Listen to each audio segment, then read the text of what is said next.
Monday footy, baby. Let's get it.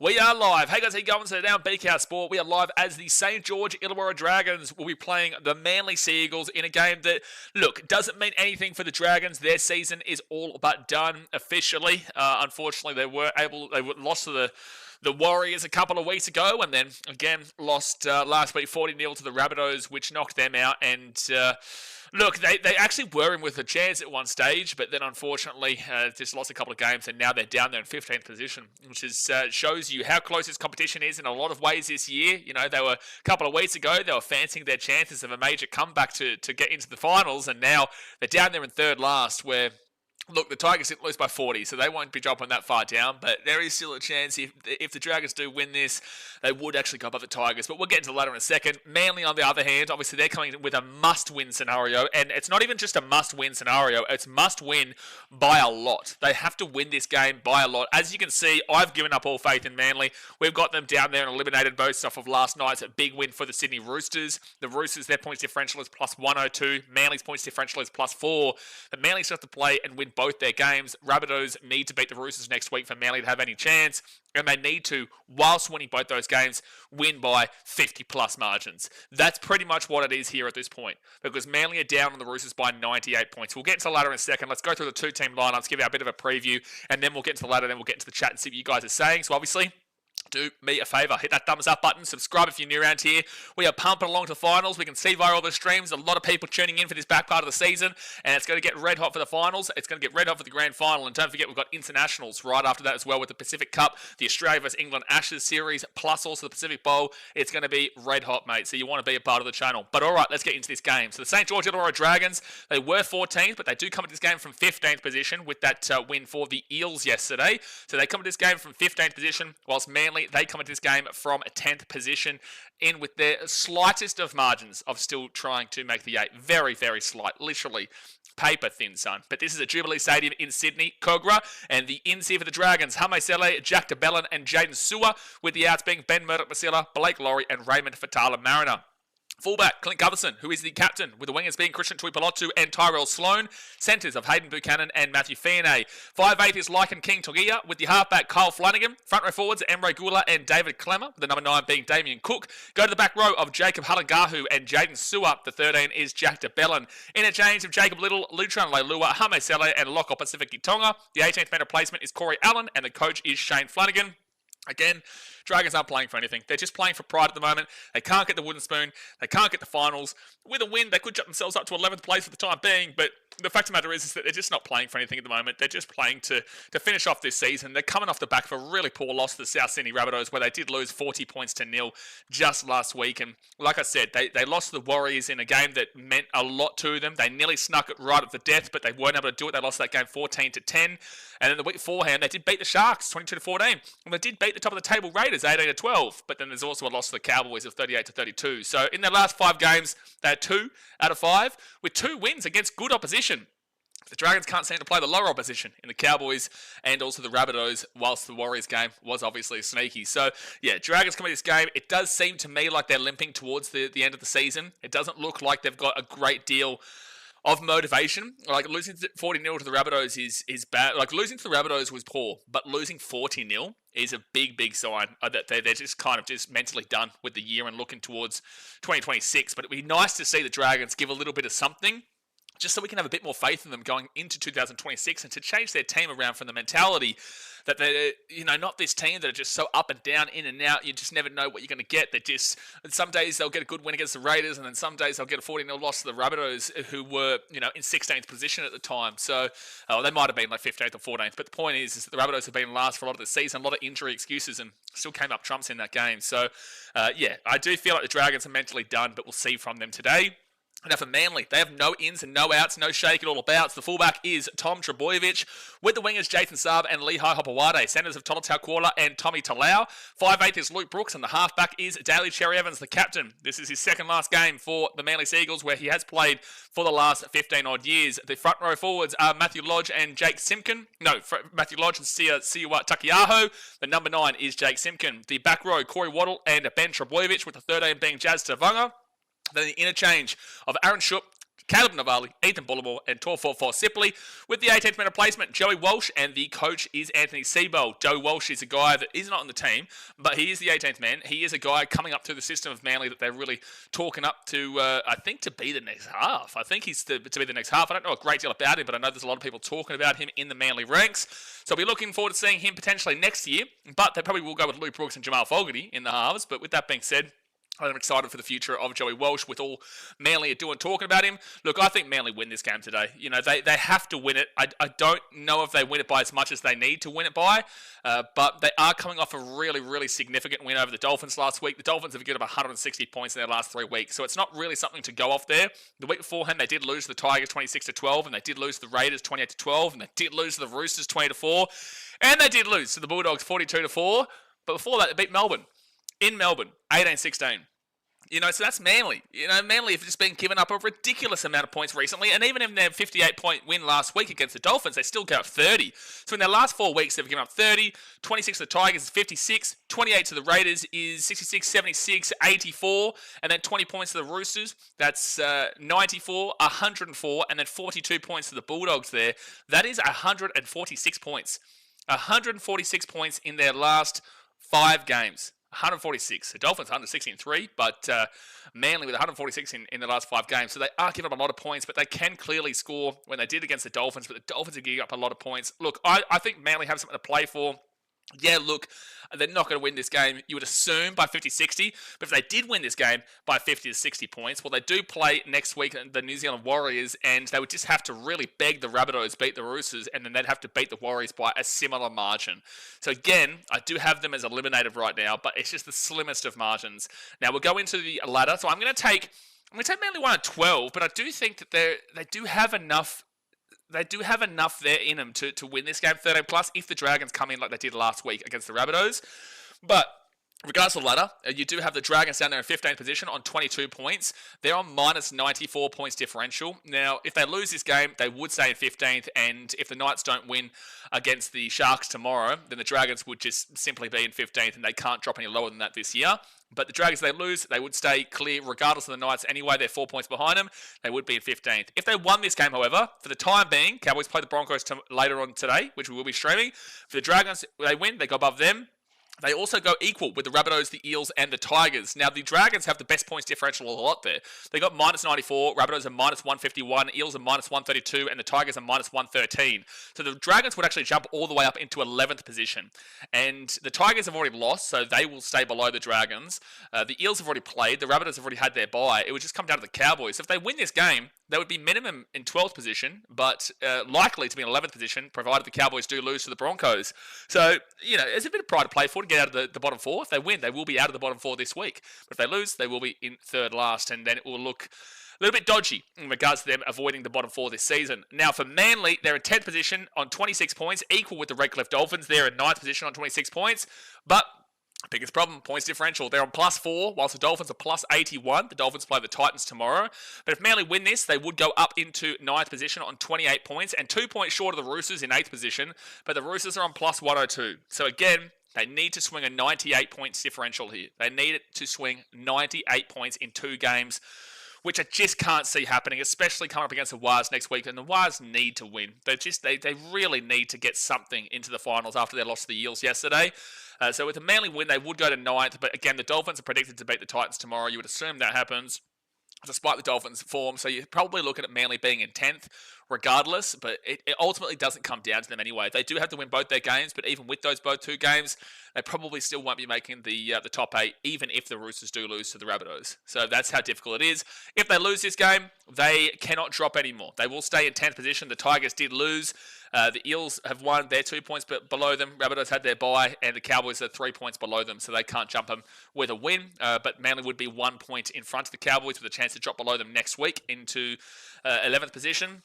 There is, I don't see them finishing this season anything lower than 11th with their points differential because the Tigers, Eels and Rabbitohs, yes, they're 2 points short of them, and with the Manly loss, that'd be close, but the minus 113, minus 132, and minus 151 of those three teams, it just doesn't, there's going to be a big swing in the opposite direction for them to jump. So, look, the lowest Manly can finish this season is 11th, but again, that would be the Cowboys. Well, the Cowboys have a bye next week, so the Cowboys beat the Broncos today and then have the bye, they would actually finish above Manly, but the lowest they can finish is actually in 11th position. But I don't think that's happening. I think that they will finish in 10th or 9th, but it all depends on today. So let's see how this game goes. I'm tipping Manly. I'm going to tip Manly 1-12, but the 13 plus is a genuine option. It really is. It is a genuine option here. So let's see how Cherry Evans goes in his 351st game. And let's get into the chat. Let me see what you guys are thinking in today's game. Real Fan Sports is what's good, brother. Well, we just saw the Raiders win the minor premiership, so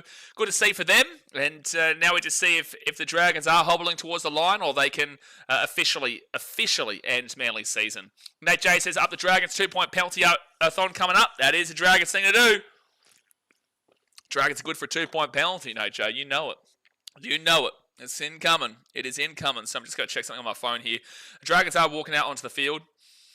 They are walking out onto the field. Nate J says, this stream will break records in viewership numbers and entertainment. Don't know about that one, Nate J. Don't know about that one. We've had really good rise in viewership in the last couple of weeks, but I don't know, well, this season in general, but I don't think this is going to be breaking records of viewership for this game. It is Jack DeBell's 250th. If there was more online for this game, maybe so, but I'm not too sure. Not too sure. Says, think Manly wins by 3 points or more. Why 3 points? 3 points is a random score. Well, I think Manly have a chance of winning 13 plus, but I will take them 1-12 on a bit of a conservative nature. But 3 points is a random score because we don't usually see that. Like I said, my answer to you would be yes on a technical basis, but usually someone would say like 4 or 6 points. Lagan says, yes, Dragons vs Seagulls. Battle of the mild we got right here. Battle of the mid. We got him here. NJ says, no one's forcing you to be here, Lagan, you little hemorrhoid. Get into each other. Get into him. Get into it. There's actually a biffo in the chat right now. There is a biffo in the chat, but the Manly Seagulls will kick this ball off, and the Dragons will be coming out from their own in goal, where Carl Flanagan gets it off to Emre Gula, and Gula will now get this ball to the 15. He'd be a bit disappointed not being still at the Raiders, Emre Gula, now that they've got that minor premiership. Gee whiz, I'm so thirsty right now. I'm so thirsty. Got a massive bottle of water here. Got my Coke Zero, or Coke Light, or whatever it is. I'm ready to go, but I don't know why, I'm so thirsty. So third tackle now at the 30. And Jaden Sewell rolls it back to Damien Cook. Then David Clemmer will get this ball to the 35. Ibrahim's throw a punch. Throw a punch.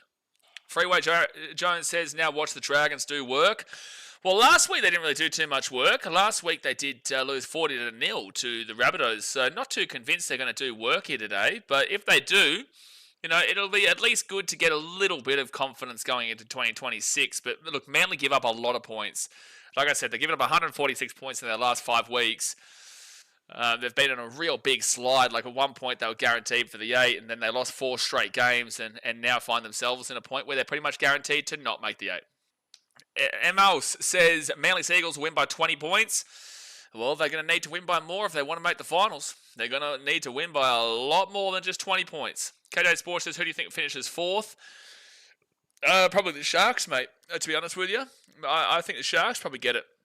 I think they beat the Knights, and I think the Bulldogs rest all their players. The Sharks win both their remaining games, and the Broncos, I think tonight's a danger game, but they probably lose the Storm next week. And I think the Sharks are primed for a top 4 spot. I think they are. Tom Trbojevic now fit tackle at the 40.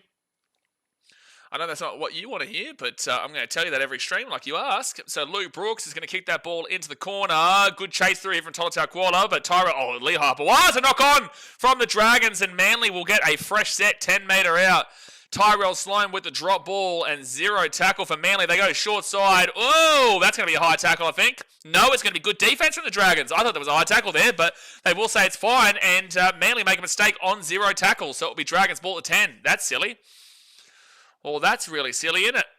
Well, that is really silly from Manly. 0 tackle, and you get taken over the sideline. Oh, no, it was a fine tackle. It was fine from Tyrell Sloan. So he makes up for his mistake from that knock on. And then, takes Leo Hapawade over the sideline. So first tackle for the Dragons at 13. Lagans, has DC announced his signing it or not? No, he has not. He has not announced where he's going, even though we all pretty much know the Roosters are the ones. But he has not announced anything.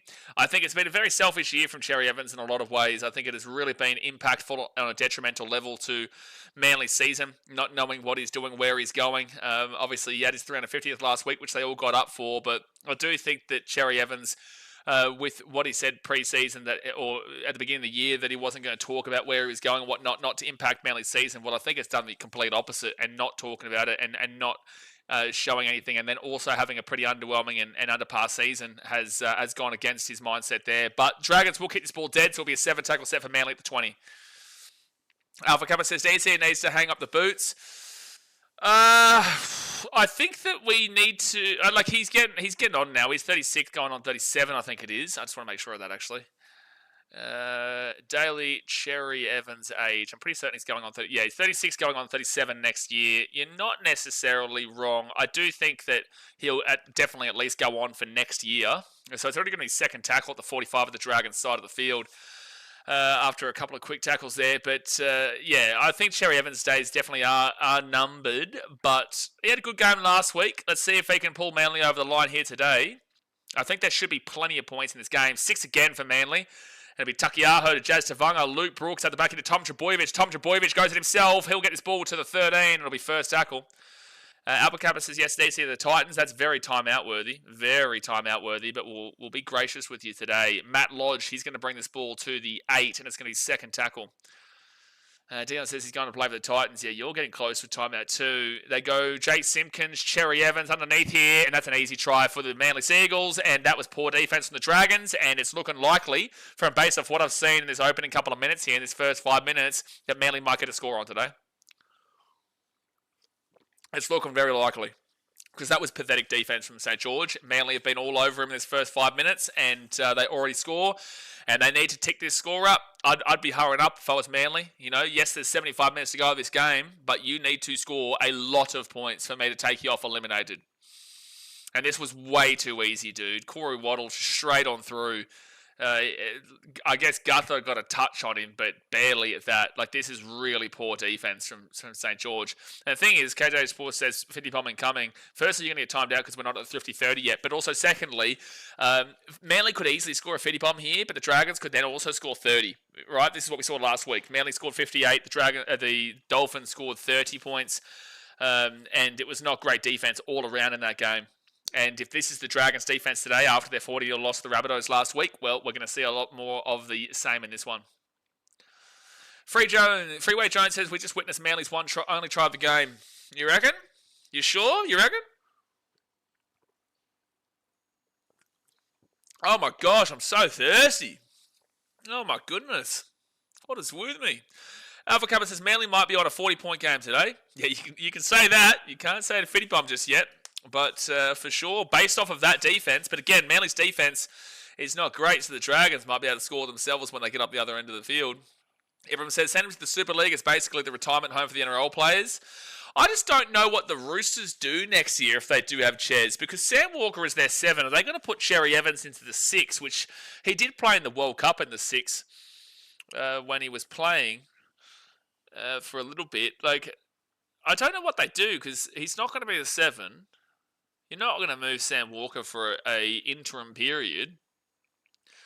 And you've got Hugo Savala there. You've also got Sandon Smith there, but I think Sandon Smith might be on his way out, but he's kind of their own, only pure 6 right now. Sandon Smith is definitely the 6, while Sam Walker, Hugo Savala, and Cherry Evans would all be 7s. So I just don't know what kind of the point is really there. They've got experience in the team. It's not like Sam Walker is inexperienced either nowadays. So I think that might be a little bit sideways, especially when it's clearly the back end of Cherry Evans' career too. It's not like a prime Cherry Evans that you're getting. So Manly now at the 30, and Tavanga to Simpkin, then to Matt Lodge, then underneath to Takiaho, and he's already going to be at the 45 on 4th tackle. Everyone says, yes, Sanders most likely leaving. Yeah, that's exactly right. So what do? Do they put Ches into the 6 next year? I just don't know how much it really does for the Roosters. But maybe Cherry gets a final wind of his career and helps them push it over the line. The Roosters have a good enough team there around him to really give him plenty of space to work with. But I just don't think it. I think it'd be very silly to put Sam Walker into the 6 and Cherry Evans to the 7, considering it's only a 1 or maybe 2 years at best thing that Ches will get for the rest of his career. Third tackle for the Dragons at the 20. Then off to Luchan Leilua, who'll bring it out to the 30 on fourth tackle. You just aren't seeing a great deal of enthusiasm for the St. George team right now. And Jack DeBellin, he'll bring it to the 40 on fifth tackle. Brenton says put DC at fullback and Teddy to 7. Oh, yes. So we're talking about how they have too many 7s. And now you're talking about putting Tedesco into the 7 and Cherry Evans the fullback. That's great work there, Brenton. I think we should keep our thoughts to our own selves sometimes, yeah. Yeah, I think that sometimes, everyone's entitled to their opinion, but I don't know about that opinion. Don't know about that one. So Manly, Jason Saab, he'll bring it out to the 35 on second tackle. Largan says they did first rumour that Walker was going to be the 6, but Michael Sharma said like 2 weeks ago that Walker was getting the 7. Well, yeah, again, Sam Walker, yeah, he played a bit of 6 throughout his career, but the 7 is his, and it would be just a bit of a Band-Aid effect and an interim for a year or 2 at best, where Cherry Evans would be the 7. So it would be just like reshuffling him. And the 6 is a different role to the 7, despite the fact they're very similar. 6 is a different role to the 7. Cherry Evans puts that one up into the corner. Good chase here from Ruben Garrick. Tommy Trebojevic, and he loses the ball. And Tyrell Sloan will 0 tackle 7 metres away from his own line. I just think it's a weird thing for the Roosters, man. But it's like the Roosters are the only ones who really make sense. To be fair, the Knights would have made a great deal of sense. But I just don't know if he would have gone up to Newcastle. That would have been nice to see. A bit of Ches in the 7 and Dylan Brown in the 6. Not that I think that does them long-term good service, but I think it does them short-term good service there at Newcastle. And the Dragons throw the ball close to a knock-on there, but Tyrell Sloan does get the ball at the 30, and it'll be second tackle now. Very risky pass, though. And now Dragons at the 35 on... it was actually third tackle. Now it's fourth tackle, I think. The tackle count up there has been weird. Now it's fifth tackle at the 40. They throw it. They knock it back. And the Dragons pass the ball. Dragons pass it around. They're at the left-hand side here. And they're way down the left-hand side. They're at the 35, the 30. Pass the ball back on the inside. Try. Maybe no. Gutho had place. Was right. They still might score here. They will score here through Lycan King Tagia. Gutho looked like he completely messed that up by going out to the short side, but they find the passing, and the Dragons will score to make it 6-4 Manly with the kit to come Dragons to tie it up. That'll be a tied-up ball game here at 6-6, and that's what you're going to see here today. The defense from both these teams are going to open up like the floodgates. The floodgates are going to open, and you're going to see plenty of points in this game. And Manly, you can win this, but you need to win by a lot, otherwise you're done. Brenton says, where do you think Sandon will go? Heard Niwi wants him as a 9. I can see him playing as a 9. I don't know where he'll go, to be honest with you. I really don't. I know there was rumours Titans. I don't think so. I could see him there. Who is your 9 next year? Because you don't have Jaden Brayley anymore. I think he's going Canberra or something, isn't he? And you got Crossland. I don't know what's happening there. Maybe. I wouldn't put it out of the equation. But the Dragons will score. It's about to be 6-6. James says, Bronx Nation, get on board, people. We are not getting on board. Slump says, let's go Manly. Dragons, wow. I thought they were about to announce Sandon going to Townsville. Sandon to the Cowboys. Okay, so they've got Dearden as their 7. Yeah, I guess that'd provide a little bit more consistency there in the 6. That wouldn't be out of the equation either. I don't think that there's many teams who are completely locked up with their halves.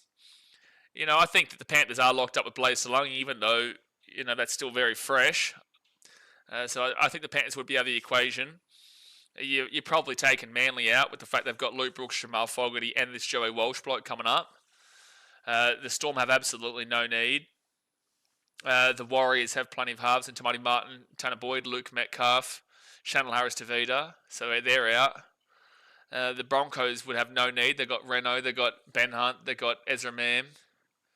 And they can even fill Reece Welsh on the 6 if they needed to. Again, the Titans are always going to be a shout in regards to a 5'8" with Kieran Foran retiring, and no pure 5'8" on the books because AJ Brimson is not necessarily 5'8". Jaden Campbell's been put in as a 7. Tom Weaver is a 7, and Zane Harrison is also a 7. So the Titans are always going to be a knock in there as well. Second tackle now for the Dragons, and they lost the ball. They lost the ball at the 30, so 0 tackle for Manly, and Jazz Tavanga will get it on 0. There's also rumours with Dragons who really need halves. So Dragons also do need halves. They're the team in the competition. Well, Knights are the priority for halves at the moment, but at least they've got Dylan Brown coming in next year. And I think Fletcher Sharp into the halves as well. But the Dragons are, if not the most priority team for halves, then at least top 2. Sean James Harden back. What I missed the first game. Tigers gave it a crack, but the Raiders were just too good. And they won the minor premiership. So second tackle here for Manly and Luke Brooks. He's going to be 10 metres out, third tackle. 11 minutes gone here, guys. Thumbs up and subscribe. Jake Simpkin goes right to Cherry Evans. Cherry Evans short into the line for Corey Waddle. And Waddle's going to be fourth tackle here. 5 metres away. No, he's over the sideline again. Manly, you have been pathetic in this department. You have been pathetic in this department. Dragons done well there to throw him over the sideline. But that's twice now that Manly, early in the tackle count, are going to get taken over the sideline. Right over the sideline there. Too easy. This game is feeling really lethargic. Really lethargic. Lagan says, aren't the Dragons extending Kyle? Are they really? Are they really? It's not that surprising with Shane there, but are they really? What, they're actually like 100% backing in Kyle Flanagan as their future 7, are they? Are they going all in on Flanagan still being their 7? I just don't get it. Like, I do get it because it's his dad there as the coach, but I don't get it because it's like, whilst I don't think Kyle Flanagan is the only problem with the Dragons, it's like you can't look past it when they have changed through multiple 5'8s and the same results are happening, and Flanagan doesn't usually, there's no consistency about Flanagan's game. They go right-hand side, and Jaden Sewer here, he'll bring this ball to the 40. It'll be 4th tackle. And that young gun 5'8, who's the young gun 5'8? Gutho gives it to King Togia. King Togia out to the left, and now Dragons will be 45 metres away from Manly's line, 5th tackle. Tackle in the opposition half. This is the first time. That was the first tackle the Dragons have been in the attack and half, despite the fact that they've already scored 6 points. Manly let the ball bounce. Dragons knocked this ball backwards, and now Dragons are all the way across here. They might actually score here. Tyrell Sloan, 25 metres out, kicks the ball over the sideline. That actually nearly worked out perfectly. Nearly worked out perfectly. Lagan says Flano wouldn't be a bad 14. Look, I think that Flano's had plenty of opportunity. He's been at the Sharks, didn't get it going. He's been at the Roosters, didn't get it going. And he's not really getting it going here at the Dragons. So I just think that he's had plenty of time to show himself as a player, and it really hasn't come through. KJ Sports says, I don't know why the Dragons don't have Lockley Elias as their 7. Yes, you do, because you've watched Lockley Elias play for the Rabbitohs and also for the Dragons. Elias is not the answer either. He's just simply not the answer either. He had time to show himself, did get injured when he was at the Rabbitohs, but he got injured whilst he got dropped. The Dragons are in a big confusion space regarding their halves, and Matt Lodge with a really good carry into the attack and half. 25 minutes left of the first half, and Jake Simpkin after Luke Brooks. Luke Brooks to Ben Trbojevic, and it'll be 5th tackle at the 38. Oh, King Tagia. And that's a penalty to Manly. On 5th tackle, the Dragons will give away a penalty to Manly at the 30. At the 40, sorry. And, it had to be either a 6 again or a penalty. But, they've gone with the penalty there. So, Manly now will be 25 metres away from the Dragons line with another attacking opportunity. Yeah, King Tagia, I'm okay with them keeping him there in the 6. Again, they've moved the 6 around quite a little bit. I just don't know if the Dragons can go and do something with Flanagan as their 7. And I'm not here to just make this a shit on Flanagan, stream and Flanagan time, but he is a very critical member of this Dragons team in the halfback position that does need to face its criticism. Out to Cherry Evans at the back, he's 5 metres away, that's a strip. Oh, I don't know about that. I'd challenge that if I'm Cherry Evans. I do think that he strips that ball, but if he does lose this ball, it's another time they're going to challenge this, I reckon. Yeah, Cherry Evans is going to challenge. I do think Jaden Stewart strips his ball out. It just depends if there is a second Dragons player in there, but he definitely does strip it for mine. Slump says, please, Manly need a win or I eat oatmeal for a week. Surely Manly win, surely. Surely they get a win here. They're the only ones who need a win. All right, so Cherry Evans, it's one-on-one tackle, one-on-one tackle, one-on-one tackle, and then, yeah, the right arm is going to be on Cherry Evans from Kyle Flanagan, so this is going to be a 2 in the tackle strip. It's close, though. Kyle Flanagan his right hand probably touches Cherry Evans before the ball is out. His left arm isn't on him. And there. Yeah, no, I think his hand is on him there. So that's it. Nah, this is a strip. The right arm of his secured possession and then there. Yeah. Oh, they're going to say prior. I don't agree, though. You've got Kyle Flanagan's hand on the tackle before the left arm comes in contact, but the right hand comes in contact as he's with the strip. Look at the right hand. The right hand right there is on him. Oh, but Manly do touch it there, so it is a... Okay, so I think the wrong call has happened, but it's going to come out with the right... So challenge is successful here for Manly. They're going to say that Jaden Stewart strips it before there's 2 in the tackle, even though I disagree with that. But then they're going to say Jaden Stewart then knocks the ball on into Cherry Evans from that strip. So it's still going to be a Manly ball. I don't agree with how they've come to it, but it is, for me, the right team to get the ball. Bretton says, yeah, Flanagan had to be the worst half in the game at the moment, besides Flogger. Everyone says Kyle Flanagan isn't horrible, but it just isn't a starting halfback, in my opinion. I agree. He has his moments. But if you're going to go and win a comp, I just don't think that's going to be the case. Tom Trebojevic here. He'll be 5 metres away from the line. First tackle. He's lost the ball. Oh, no, it's going to be a penalty. It's going to be a penalty against the Dragons. Slumps is under 23 first half. I don't like it. I think there's still plenty of points here in this first half to come. So Matt Lodge, he's going to be 8 metres away now from the line, especially with Manly now attacking the line. If they can score here, then you're already 1 try away from going above. Out to the right to Cherry Evans. Cherry Evans to Corey Waddle. And Corey Waddle, he will be 3 metres out. Second tackle. Jake Simpkin. Oh, geez, he gets absolutely crunched there by David Clemmer. 5 metres out. Third tackle. And Corey Waddle, he's going to run it himself. Okay, this is a really average set so far from Manly. They're 3 metres out, 4 tackle. Jake Simpkin, he'll give it out to Jazz Tavanga. Jazz Tavanga, he will go it himself. And he's going to be 2 metres away, 5th tackle. Wasn't a bad run there from Jazz, though. Jake Simpkin, he'll get it across to Luke Brooks. Luke Brooks, he fakes it. He gives it off. Underneath, that's dumb from Luke Brooks. I'm sorry. You've got to put a kick through, lads. You've got to put a kick through. Manly's attack in this game so far has been really, really lethargic, and the Dragons are coming up trumps defensively, but Manly's attack has been a lot to be desired. Especially after 58 points last week, but again, that was against the Dolphins team that gives up points for fun. Second tackle here for the Dragons at the 14, and penalty to St. George. Yeah, Manly don't seem like they even want to make this a competitive, like a battle for the top 8. They've had so many attacking opportunities at the line. So many. Like Luke Brooks, I'm sorry, that's not good enough. Like you throw it, you've literally dragged. What Luke Brooks has done there is he's run out to the left-hand side and dragged all of the Dragons' defense alongside with him, and then just passed it off to Tommy Talau to obviously get tackled in the line. Like there was no other option there. There was no other thing that could have happened from that. It's a great kick there from the Dragons to get them to the halfway point. There's no other thing that could have happened there except for Tommy Talau getting tackled on 5th. It was just stupid. So they actually kicked this from the 10 to the 45 on Manly side of the field. Okay, well, here come the Dragons. Jaden Stewart, he's 37 metres away. Manly can give up a try real quickly. Jack DeBella out the back into Kyle Flanagan. It was 6 again, by the way. King of Degia, Dragons. Gartho taken down at the 33 by Jason Saab. A really good defense there from Saab. And now Emre Gula to the 22, second tackle. Saul says, is there any way to watch this? Yep, on KO. So Kyle Flanagan to Jack DeBellin. He's going to be 18 metres out, third tackle. 22 minutes left here in the first half. Damien Cook off to Kyle Flanagan. And Flanagan just gets taken in the line, 15 metres out, fourth tackle. Brennan's compared to last. Luke Brooks had a quiet year. Yeah, he has. He's had his moments, but he's definitely had a quiet year this year.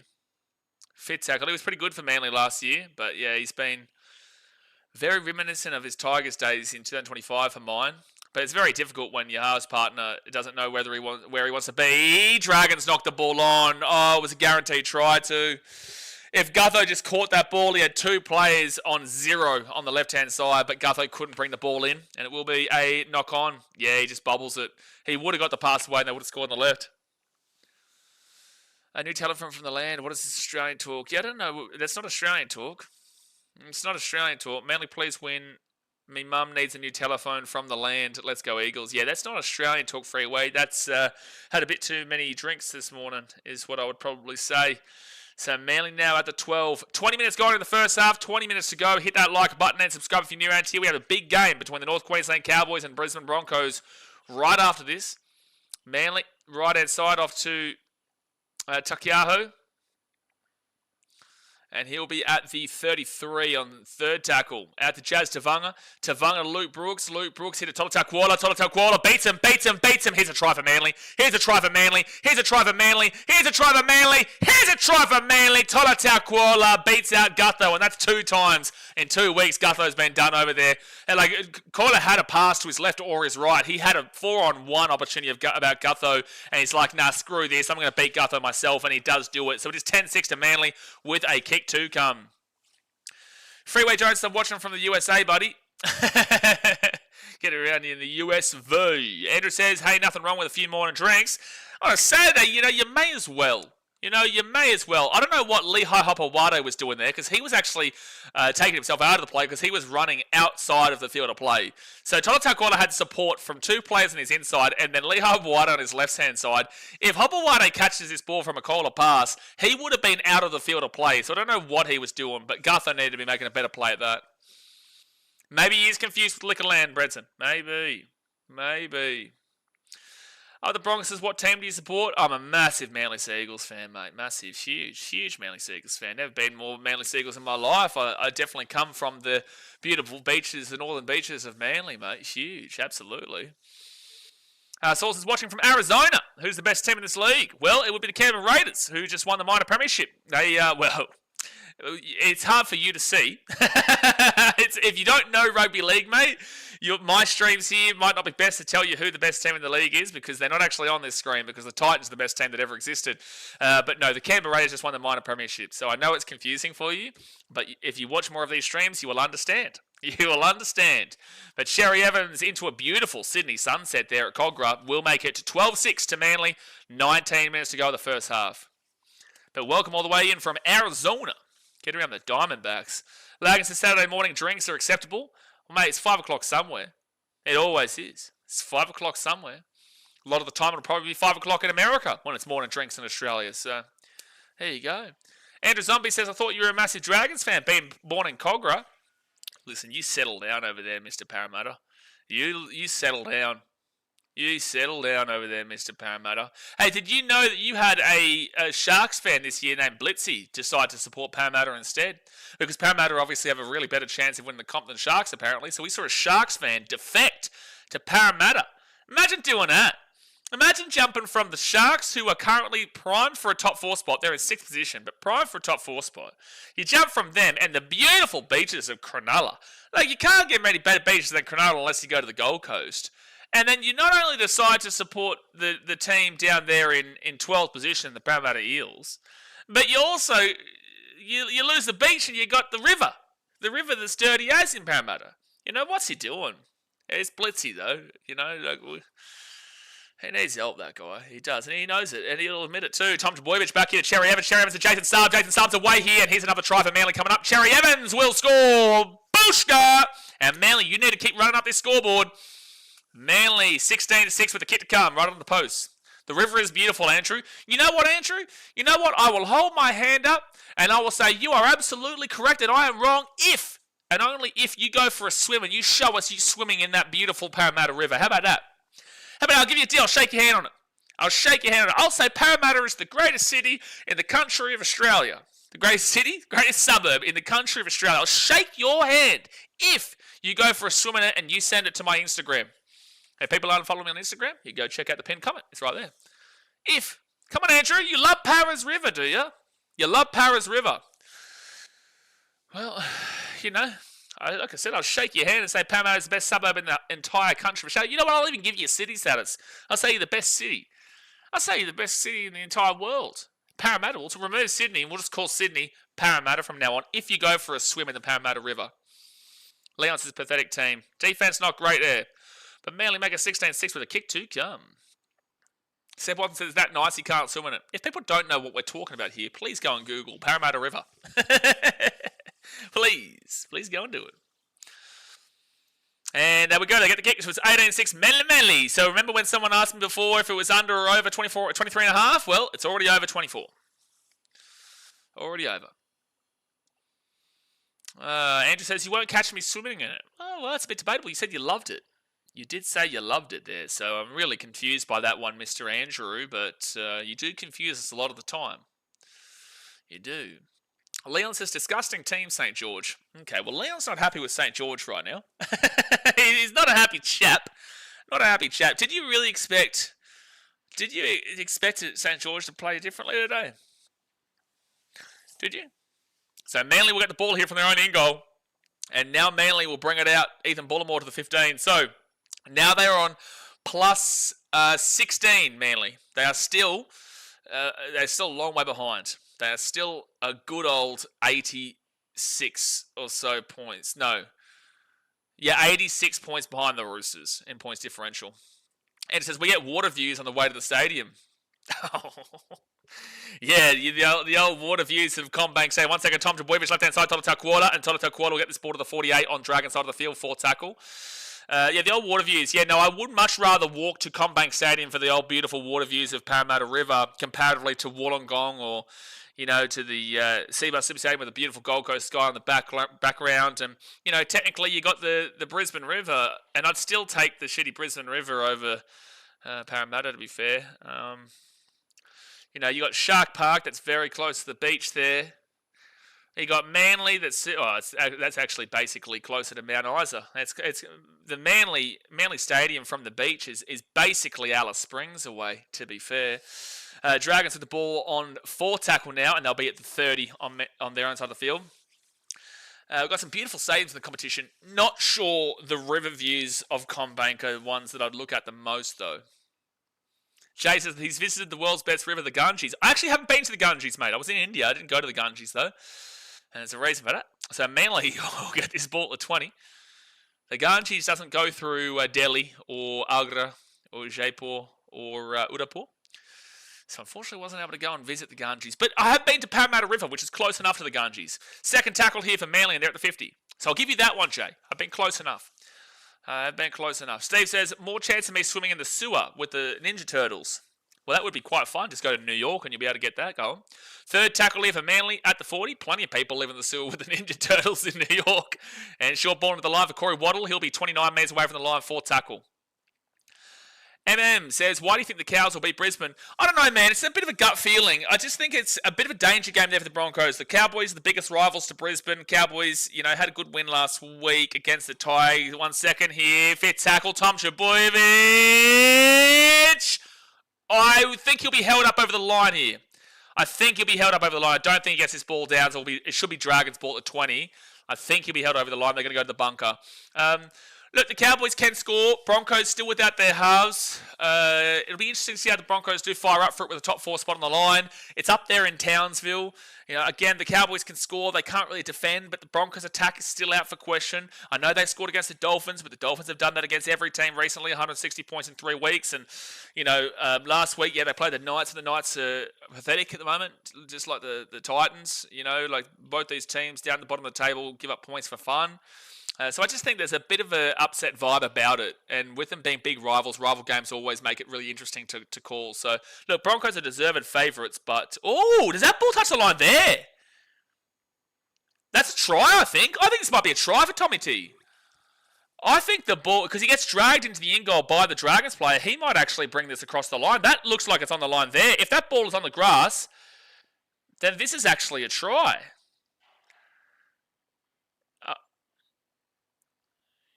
Yeah, looking at all available angles, it might be inconclusive, though. That angle is going to have his body blocking it off. I think that he did get that ball down, but I don't know if we're going to get an angle of it. No try. No, maybe Seb Watson. That ball's down there. I think that's over the line. Yeah. I think that ball does go over the line there. There. They're going to go inconclusive. I've got to disagree with you. But then again, there's no guaranteed evidence, but I would say yeah. I would say a bit of yeah. But they're going to go no try for inconclusive. But wow, the sideline official said that the ball did touch the line, but the referee overruled. Well, that's incorrect officiating. Well, that's just blatantly incorrect officiating then. Well, that's just blatantly inept officiating from the referee then. The commentary's just said that the touchline official said he saw the ball touch the line, or lost ball for the Dragons and a penalty of the Dragons. Well, that's bullshit officiating. That is absolutely bullshit officiating from Adam G. To overrule something you couldn't see is mind-baffling. Adam G could not see the ball. They're going to challenge this here, Manly. So Adam G could not see the ball.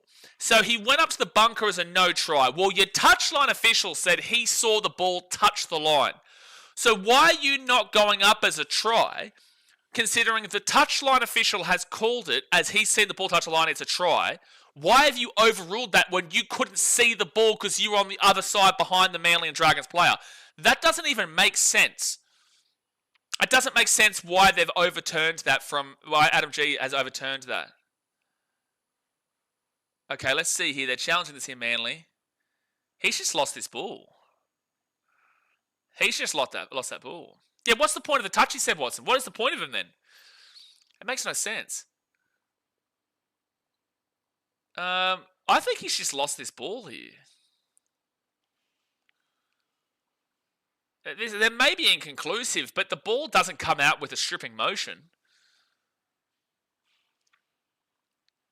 There's no stripping motion here from Manly. There's no arm that shows stripping motion. Yeah, Adam G's downfall from 2023 is crazy. I agree with you, Logan. Yeah, they're just making a tackle. This is going to be a knock-on here from the Dragons. Captain's challenge is successful from Manly. Someone says, so even the ref was no. Yeah, the ref was no. Yeah, no. Yeah, maybe no. Yeah, maybe no. Maybe no. Leon says, can Titans put 40 to make 200 points conceded the last 4 games for the Dolphins? Hey, well, I hope so. We'll be here tomorrow for our weekly dose of depression. I hope so.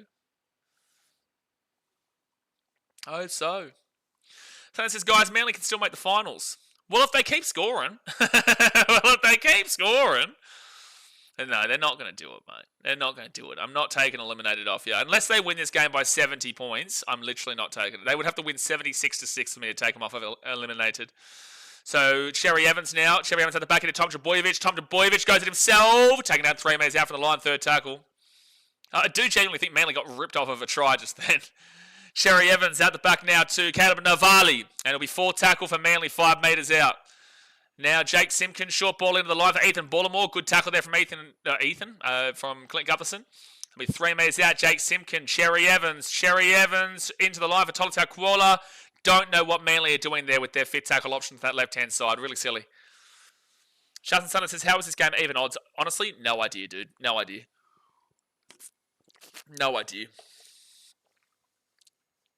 Especially after a 40-0. There's a player down injured. Manly could have stole that ball just then. But Dragons' first tackle at the 12. Everyone thought the game had stopped. They played the ball. Manly could have actually just run around and grabbed the ball there, but everyone was asleep at the wheel. 2nd tackle at the 15. Sutter says, that's a Tigers fit tackle option I've ever seen one. Mate, plenty of those today. Luke Brooks and Cherry Evans now have contributed to this shambolic fit tackle opportunities.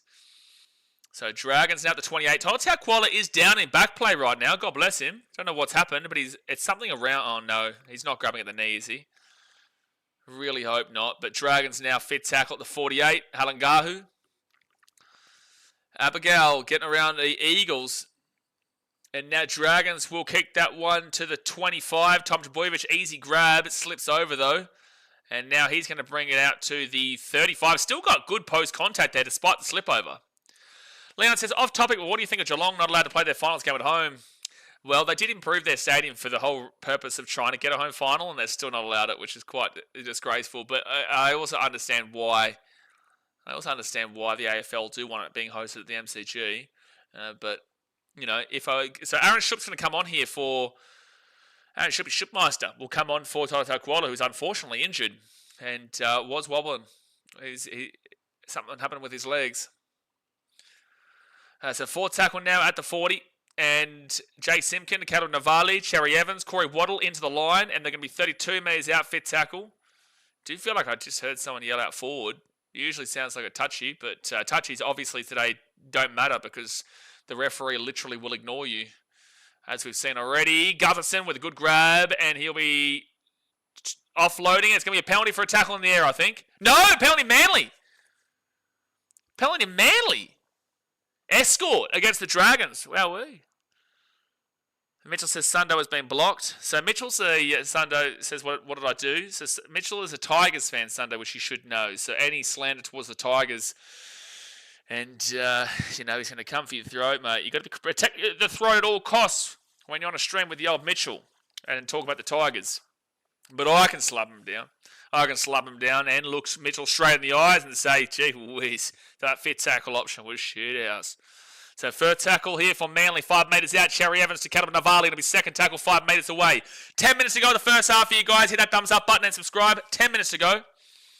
10 minutes to go. Absolutely the fuck not, Real Fan Sports. Am I doing a stream with anyone during a Titans game? You wish, man.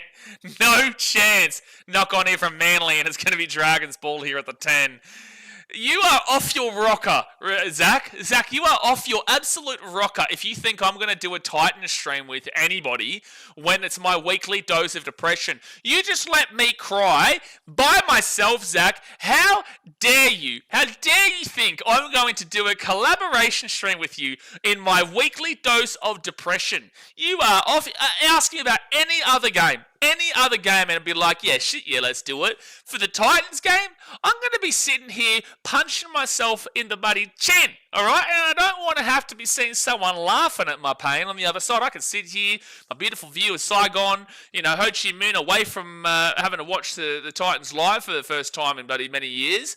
And you think I'm going to sit there and have you laughing at me? No damn well way. No damn well way, Real Fan Sports. Third tackle here for the Dragons. They'll hit the 35. You're off your rocker. You are off your rocker. So right hand side, the Dragons will be 45 metres out. Sunder says, insert Jas, Bulldogs versus Titans 2020. Did we? Back in 2020? Did we do a stream together, did we? I can't remember ever doing like a live stream with anybody else. And 6 again here for the Dragons, the 45. You also must wear a Vietnamese rice farmer's hat, but eat no. But I would actually wear that if it wasn't for the fact we're playing the Dolphins and it's red. So I can't wear the Vietnamese hat tomorrow.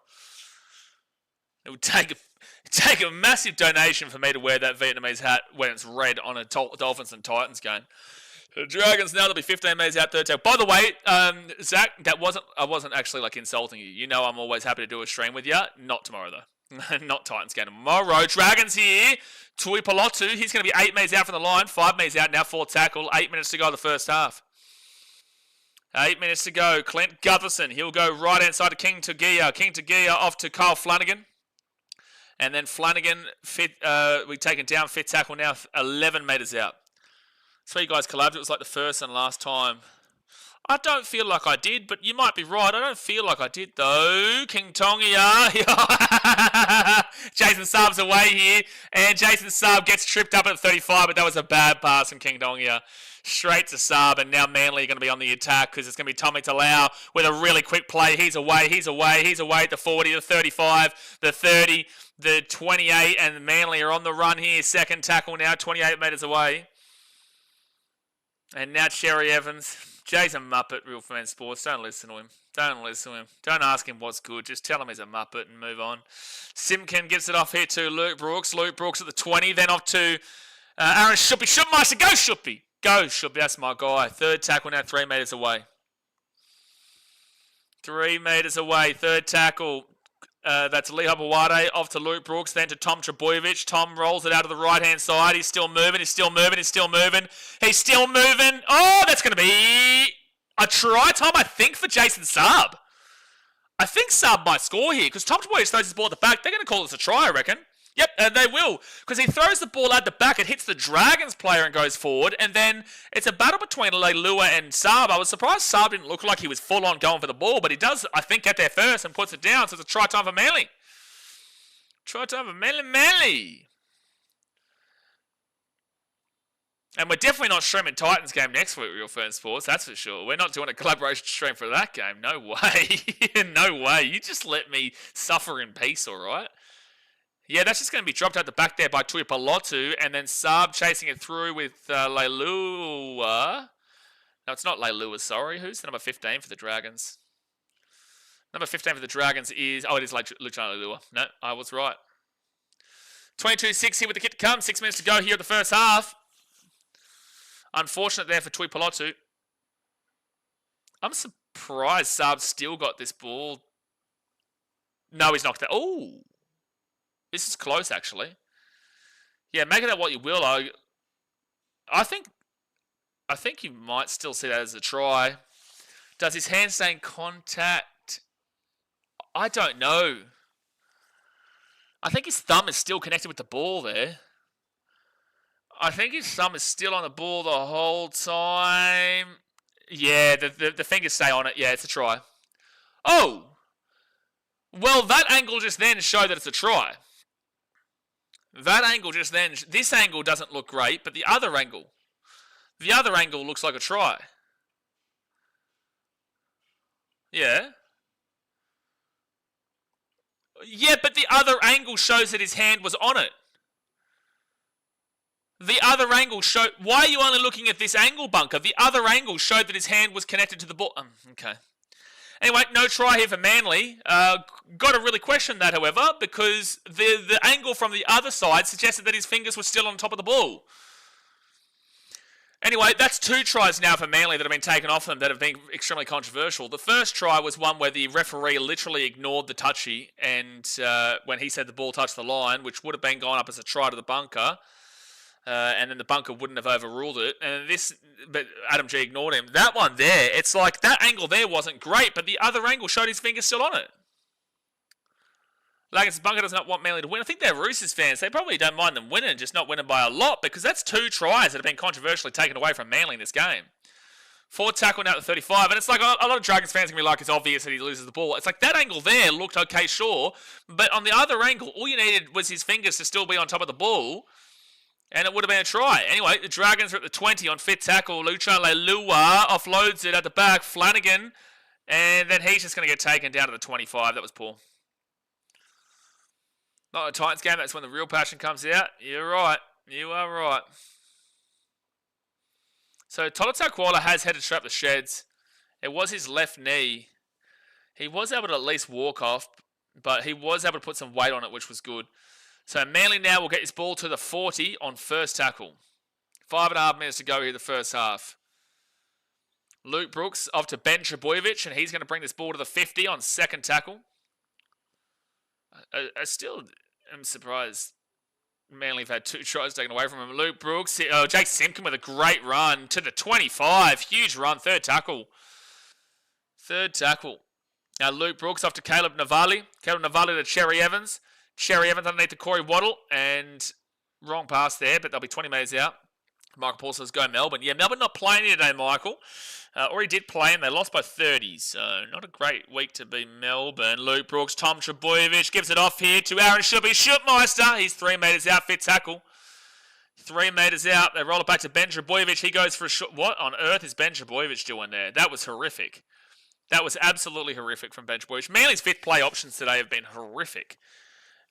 Manly's 5th play options have been absolutely horrific.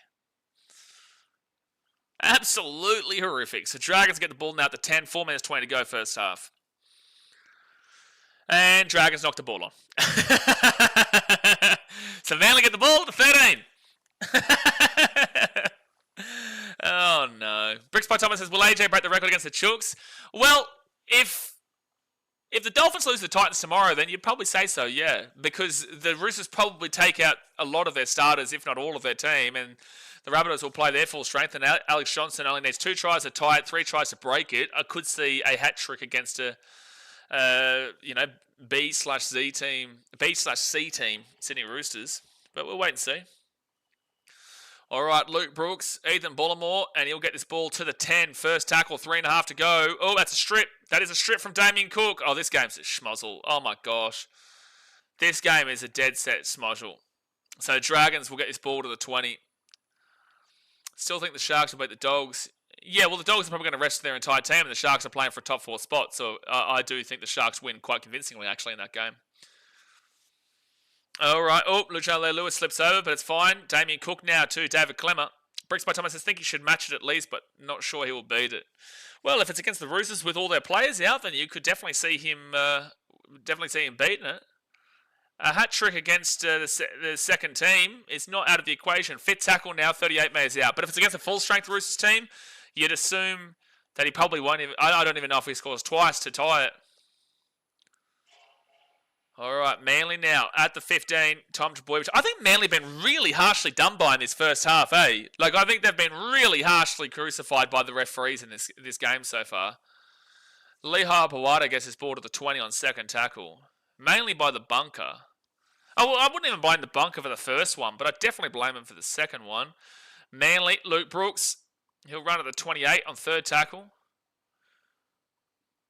And now and they slip over. They'll be at the 33, fourth tackle. The ground looks quite slippery. Quite hard to run on today. There's been quite a few people slipping over. If Sharks come top 4, do you consider them a threat? Well, regardless of where they come, it's just how they finish off the season.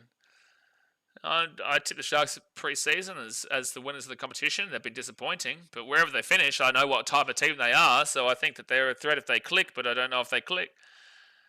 And I'm still waiting for them to click. Minute 50 to go here, the first half, and the Dragons are at the 20. Dragons at the 20.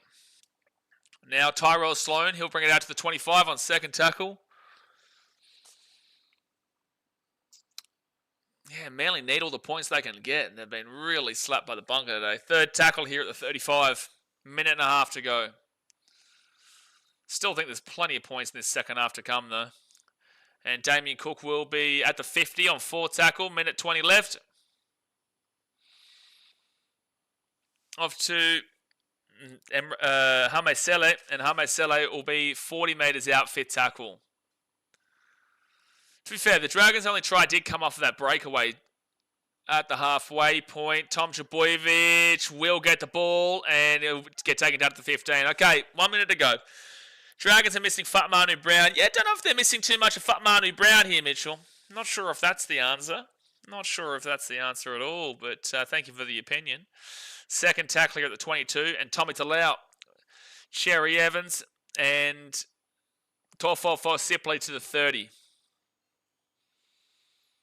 Dogs legend, yeah, massive Dogs legend, Fatmanu Brown. You see Moses Mbai signed, I think, with the East Tigers. Tom Trbojevic is away here, back to Cherry Evans. Cherry Evans for a double. No, he gives it off. And Aaron should be Schupmeister. That should be Schupmeister with the try time for Manly. Makes it 22-6 with a kick to come right on half time. And that's my guy, should be Schupmeister. Love to see that for him. Had a tough time at the Titans.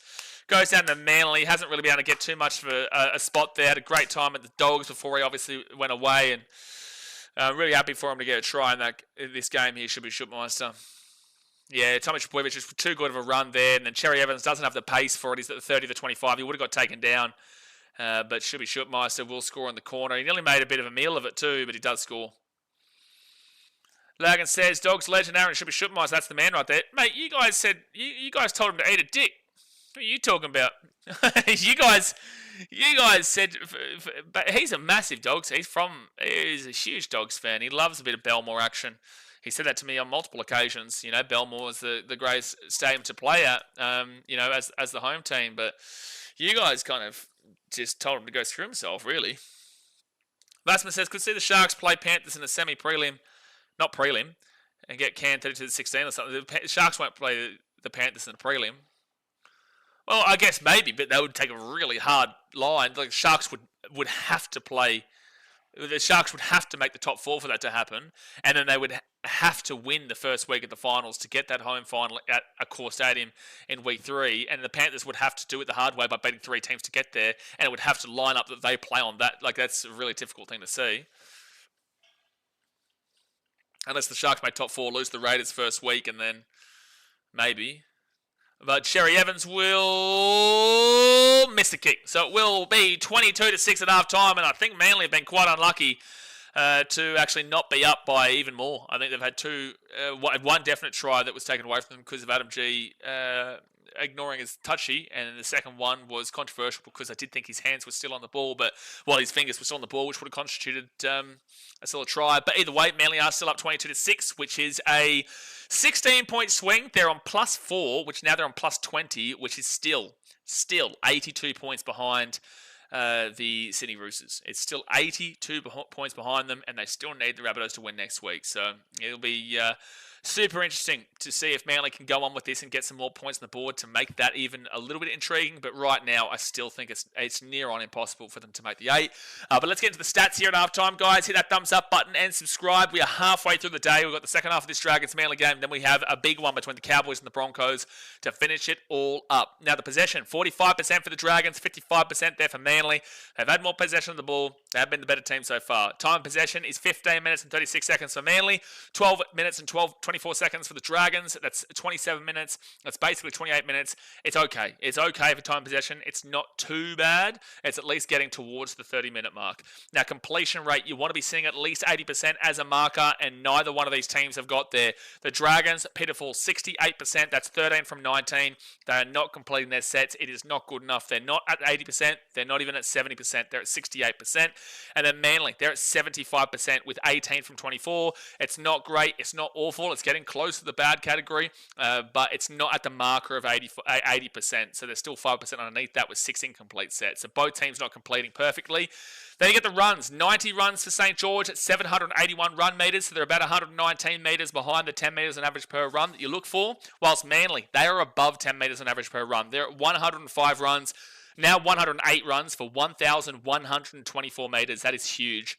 That's absolutely huge and could really set the Dragons up for a bad second half with how tired they should be, because 1,130 run meters from 109 runs is really good stuff there. Now it's 111 for 1,164. So they're 54 meters above the 10 meters on average per run.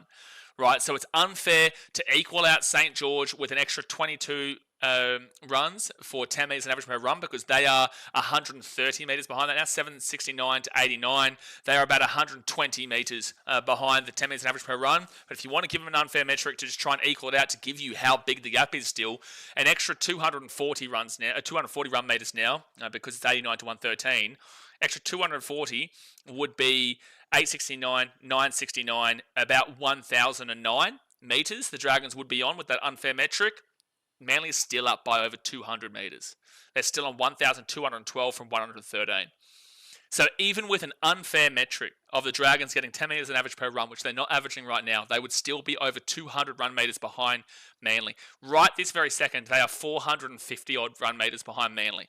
Manly are just having their way with them. They are having their way with the Dragons in the run metres department. In the post-contact metres is Manly 391 to the Dragons of 294.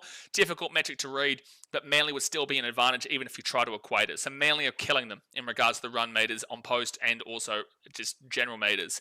Line breaks, 5-1 Manly. That's not surprising. Tackle breaks, wow, 14 for Manly, 8 for the Dragons. Both defensively quite sound. Both defensively haven't missed a great deal of tackles on an individual level. That's actually very good for both those teams, but Manly still in the lead there. And then average set distance, 25 metres and under as a category. You turn the stream off, it's pathetic.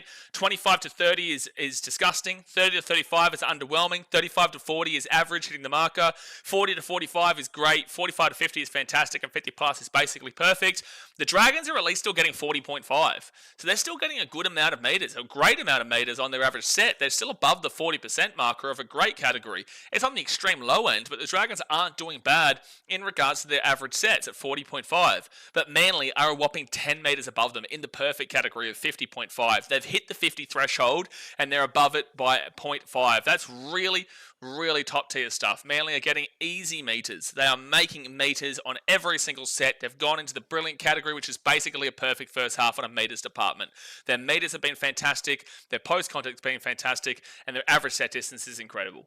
Now, average play the ball speed is 3.0 seconds here for the 3.07 seconds for the Dragons, 3.43 seconds for Manly, 3.39 and below is fast, 3.4 to 3.59 is average, and 3.6 to 3.69, 3.6 to 3.79 is slow, 3.8 and above is extremely slow.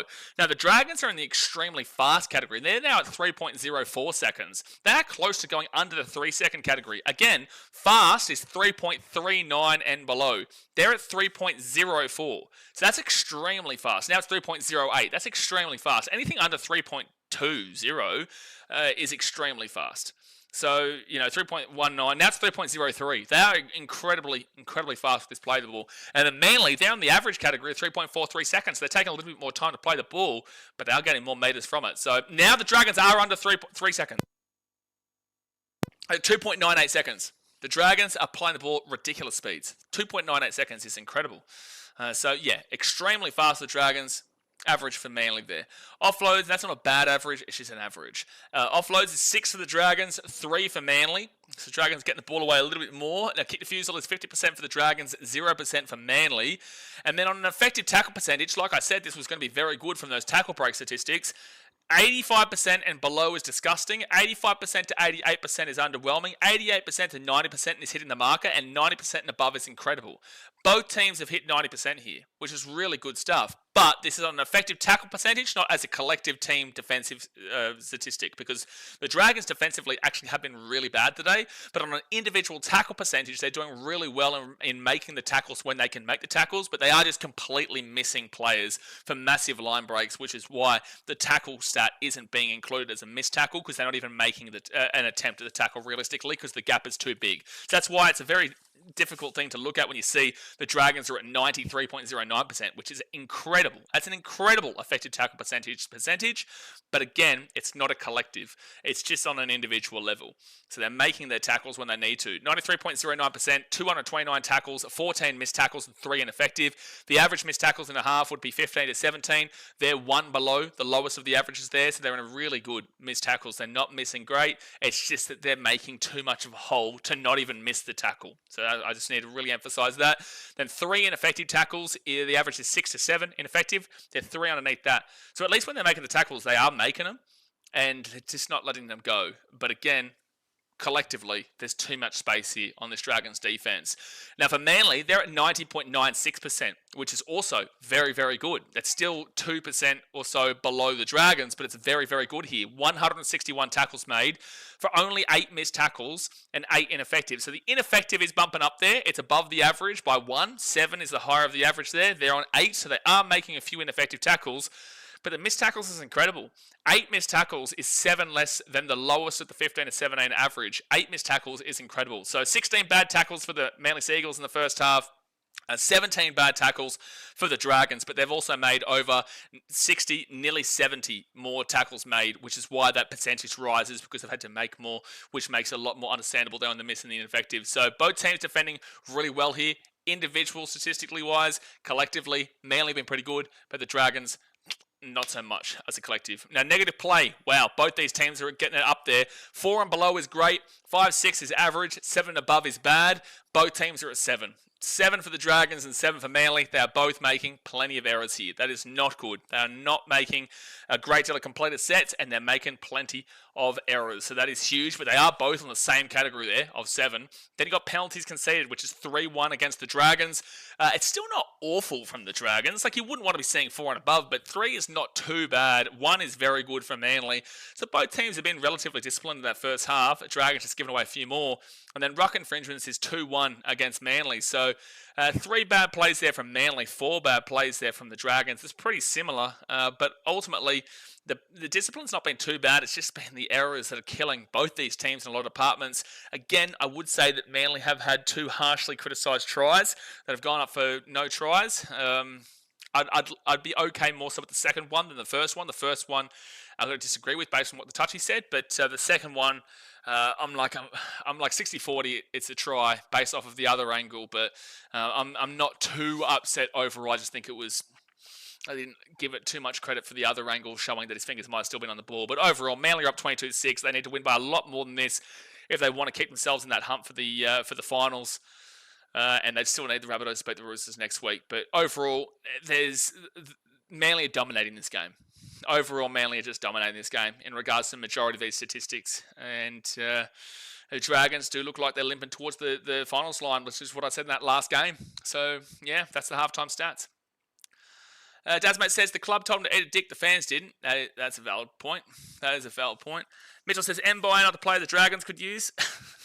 Logan says, yeah, because he kept arguing with the other players. He was getting angry that the Fox was taking his glory. The fans loved him, though. Is that true? I wouldn't necessarily disagree with that. I wouldn't put that out of the equation. Dasmate says hasn't scored since 2023. Who should be? Yeah, it's because he hasn't had much game time since 2023, to be fair. He was very good at the Bulldogs. Unfortunately, the Titans have not been able to help him out at all. And then now at Manly, it's very difficult to get into that back line.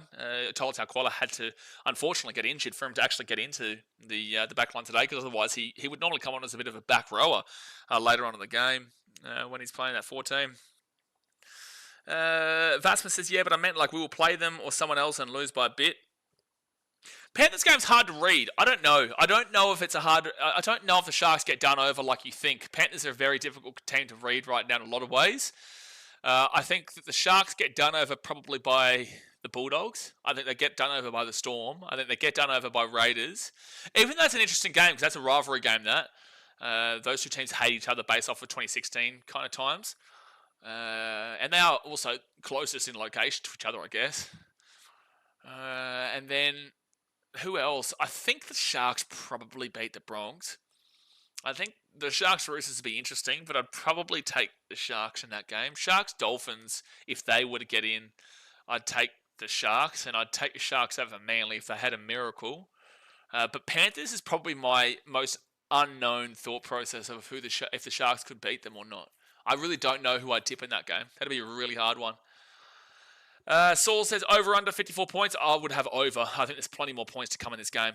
Nathan says go Manly. Scott James says Dragons on holiday mode, I think. Yeah, I said this in the last game. I think that the Dragons, based off their 40-0 loss to the Rabbitohs last week, showed that, once they lost that 14-10 game to the Warriors, that they knew they couldn't make the finals anymore, and then they've just gone into it's done mode, and we're just waiting for 2026. But you would still like, as a Dragons fan, you would still like them to really go hard out and give it a red-hot crack regardless, just so that you can get some momentum into 2026 with a bit of positive thought process. Because if you go and lose these last 3-4 games in a row, then you kind of go back to the drawing board and say, I know the season's done, I know that the season's finished, but you don't want to come third last.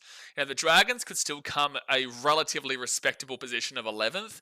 Right now they're in third last. With a win they would go up to 11th, especially with that Tigers loss today. I don't think they're going to win this game from here, but it's really fallen off a cliff in this back part, and it makes you question coming into 2026 the tenacity of this team, and the ability to still play for the fans, to still play for themselves, to still play for the logo on the chest. You'd like to see a lot more from the Dragons in this last couple of games. It's Aryan says Illawarra. You put 500 in Illawarra, well, you lost that money. Michael says, did you see Justin Ryan's Big Brother audition take? No, I did not see that, but I did notice that some people were talking about it. Some people were talking about it, but no, I haven't seen it myself, man. I'm a bit too busy to be thinking about that. But I think the application's closed tomorrow, so... Jared Troy says, wouldn't be surprised if Dragons players bet against themselves. Why do you say that? Why do you allude to that? Why do you allude to that? Because the Dragons have shown the ability to do this all season long. It's just that now that the season's done, it's just like there's no passion for the jersey right now is what I'm feeling. Now, Manly are into 9th position. They're kind of playing for nothing. Like, they believe they're playing for something, but they're kind of playing for nothing. They're still 82 points differential behind the Roosters. It's not happening. But like you just like to see the Dragons. Like look at the Tigers in the last game. Yeah, they lost the Raiders, but you could see the pride in the jersey that they were playing for at the time. And yeah, they were ill-disciplined in the second half and whatnot. But you could just see a lot more enthusiasm and a little bit more oomph from the Tigers, despite the fact their season's done. You do see the Cowboys still, giving it a red hot crack there for their team. We'll see that against the Bronx, maybe the Rabbitohs. Their season's completely done, and yet they put 40 past the Dragons last week. The Eels, their season's done, and yet they get a great win over there in Auckland yesterday, and have had a good win against the Roosters last week. Like their season's done, but they're showing enthusiasm. The Dragons are just really, really lethargic to the line here. Really lethargic. It's Ariane with a $3 redo donation. Get around you, it's Ariane. Appreciate you for the support of the channel, mate. Get around you. Second half is about to start here. Second half is about to start. It's 22-6 to Manly. They're a bit unlucky in regards to not being up by more. But either way, I think Manly go onto the line here. And for mine, I still think they've got a good 40 points in them, as in like to get to the 40. Maybe the Dragons score a try or two, but I do think this has got a high-scoring second half about it. So hit that thumbs up button. Subscribe if you're new around here. Manly, Luke Brooks to 12 for Sipley, and he'll bring this ball out now to the 18 or so. Kill Series says, reckon Manly coming as strong second half as they did first? Yeah, they need to score points. They need a lot of points. They need to win this game by like 50 if they want any chance. They have to bring the points differential battle under 50 points needed next week. Hope the Rabbitohs can somehow pull a 6-point win against the Roosters, bring it to 44, and then the Manly would have to go all out for a 44-point win against the Warriors, and hope the Warriors just rest their players knowing that they can't really do anything. Like Manly have got a lot to hope for. Tom Trbojevic here, he's going to bring this ball to the 45 on fit tackle. Manly can't slow down. They have to keep going with full effort. Sean James says 2 tries cancelled by the bunker reading this game last night in New Zealand. I didn't see very much wrong with the try for New Zealand. I hope the bunker doesn't screw up the finals this year. So, Manly do catch it here. Lee Harper-Wade can't get the ball out, and it's going to be Dragons ball to 15. So in regards to that Warriors try, so Dimitri Vaimalga has said post-interview that he did touch that ball. So the correct call was probably made there. That's not the thing that I argue, though, because people are using that as a reason to say the bunker got it right, so shush Warriors fans. The thing that I argue is that I didn't see conclusive evidence he touches it. Even though he does touch it, again, that's with hindsight, I didn't see enough conclusive evidence that's going to be penalty Dragons here at the 45. I didn't see enough conclusive evidence from the angles we were shown that he does touch it. Yeah, his fingers do look like they maybe move, but I just didn't know that I couldn't have said that it was a guarantee that he touches that ball, which is the whole point, the whole purpose of if it goes up as a try, you have to guarantee 100% that the call was wrong on field. And I just couldn't 100% do that from the angles we were given. Again, in hindsight, Vaimalga's come out and said that he does touch that ball. So it was the right call, but it was just based off of what we've seen. If Vaimalga doesn't come out and say that, then we would have absolutely still been guessing. Oh, hold on. Oh, there's going to be a bin here for Manly. Toffo Sipley is going to the bin here for Manly. At least he apologised to the player. That's nice to see there from Sipley. Really good sportsmanship there. But the Dragons will get a penalty and there'll be a bin. Again, Matt Williams, I understand he said he touched it after the game. That's not the conversation that I'm having, though. You understand what I'm saying? I'm not talking about that. Again, in hindsight, it's the right call. But based off of the angles, remove what he said. Based off of the angles, I didn't have conclusive 100% evidence based off of the angles we've seen. Again, he said that after the fact. Wait, Manly have the ball here. Oh, it must have been for something that happened previously. My bad. So Manly have the ball here. It's second tackle at the 40. But they have a bin, though. My bad. I was so focused on talking about the Vaimalga Warrior situation that I didn't actually know what was really going on here. Third tackle here at the 50 for Manly. The fact they awarded the try, then overturned. Well, that's the whole point of the conversation, yeah. Because if they called it a no try, it would have been an easy no try decision based off their definitely no conclusive evidence of it being a try either. So Luke Brooks now. Luke Brooks at the back here to Tom Trbojevic, and he'll be 35 metres away here from the Dragons side. And he'll be fit tackle. Luke Brooks off to Cherry Evans, and Cherry Evans whacks that ball up. Chase through here from Ben Trbojevic. No one's even going for the ball here. The ball's going to bounce out for Manly, and there's a knock on. Change over. Dragons get the ball at 20. Seagulls going to lose by 40 to the Warriors. Okay, Highlanders. Yeah, because they've given you plenty of confidence for that.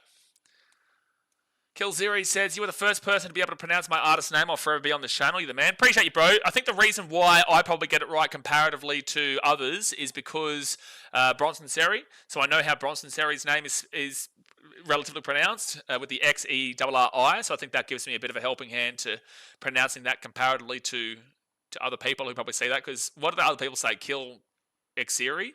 Do they call you Kill Xerri or something? And Dragons now 4 tackle. Upper man for the next 9 or so minutes. They're up at the full 50 now on 4 tackle.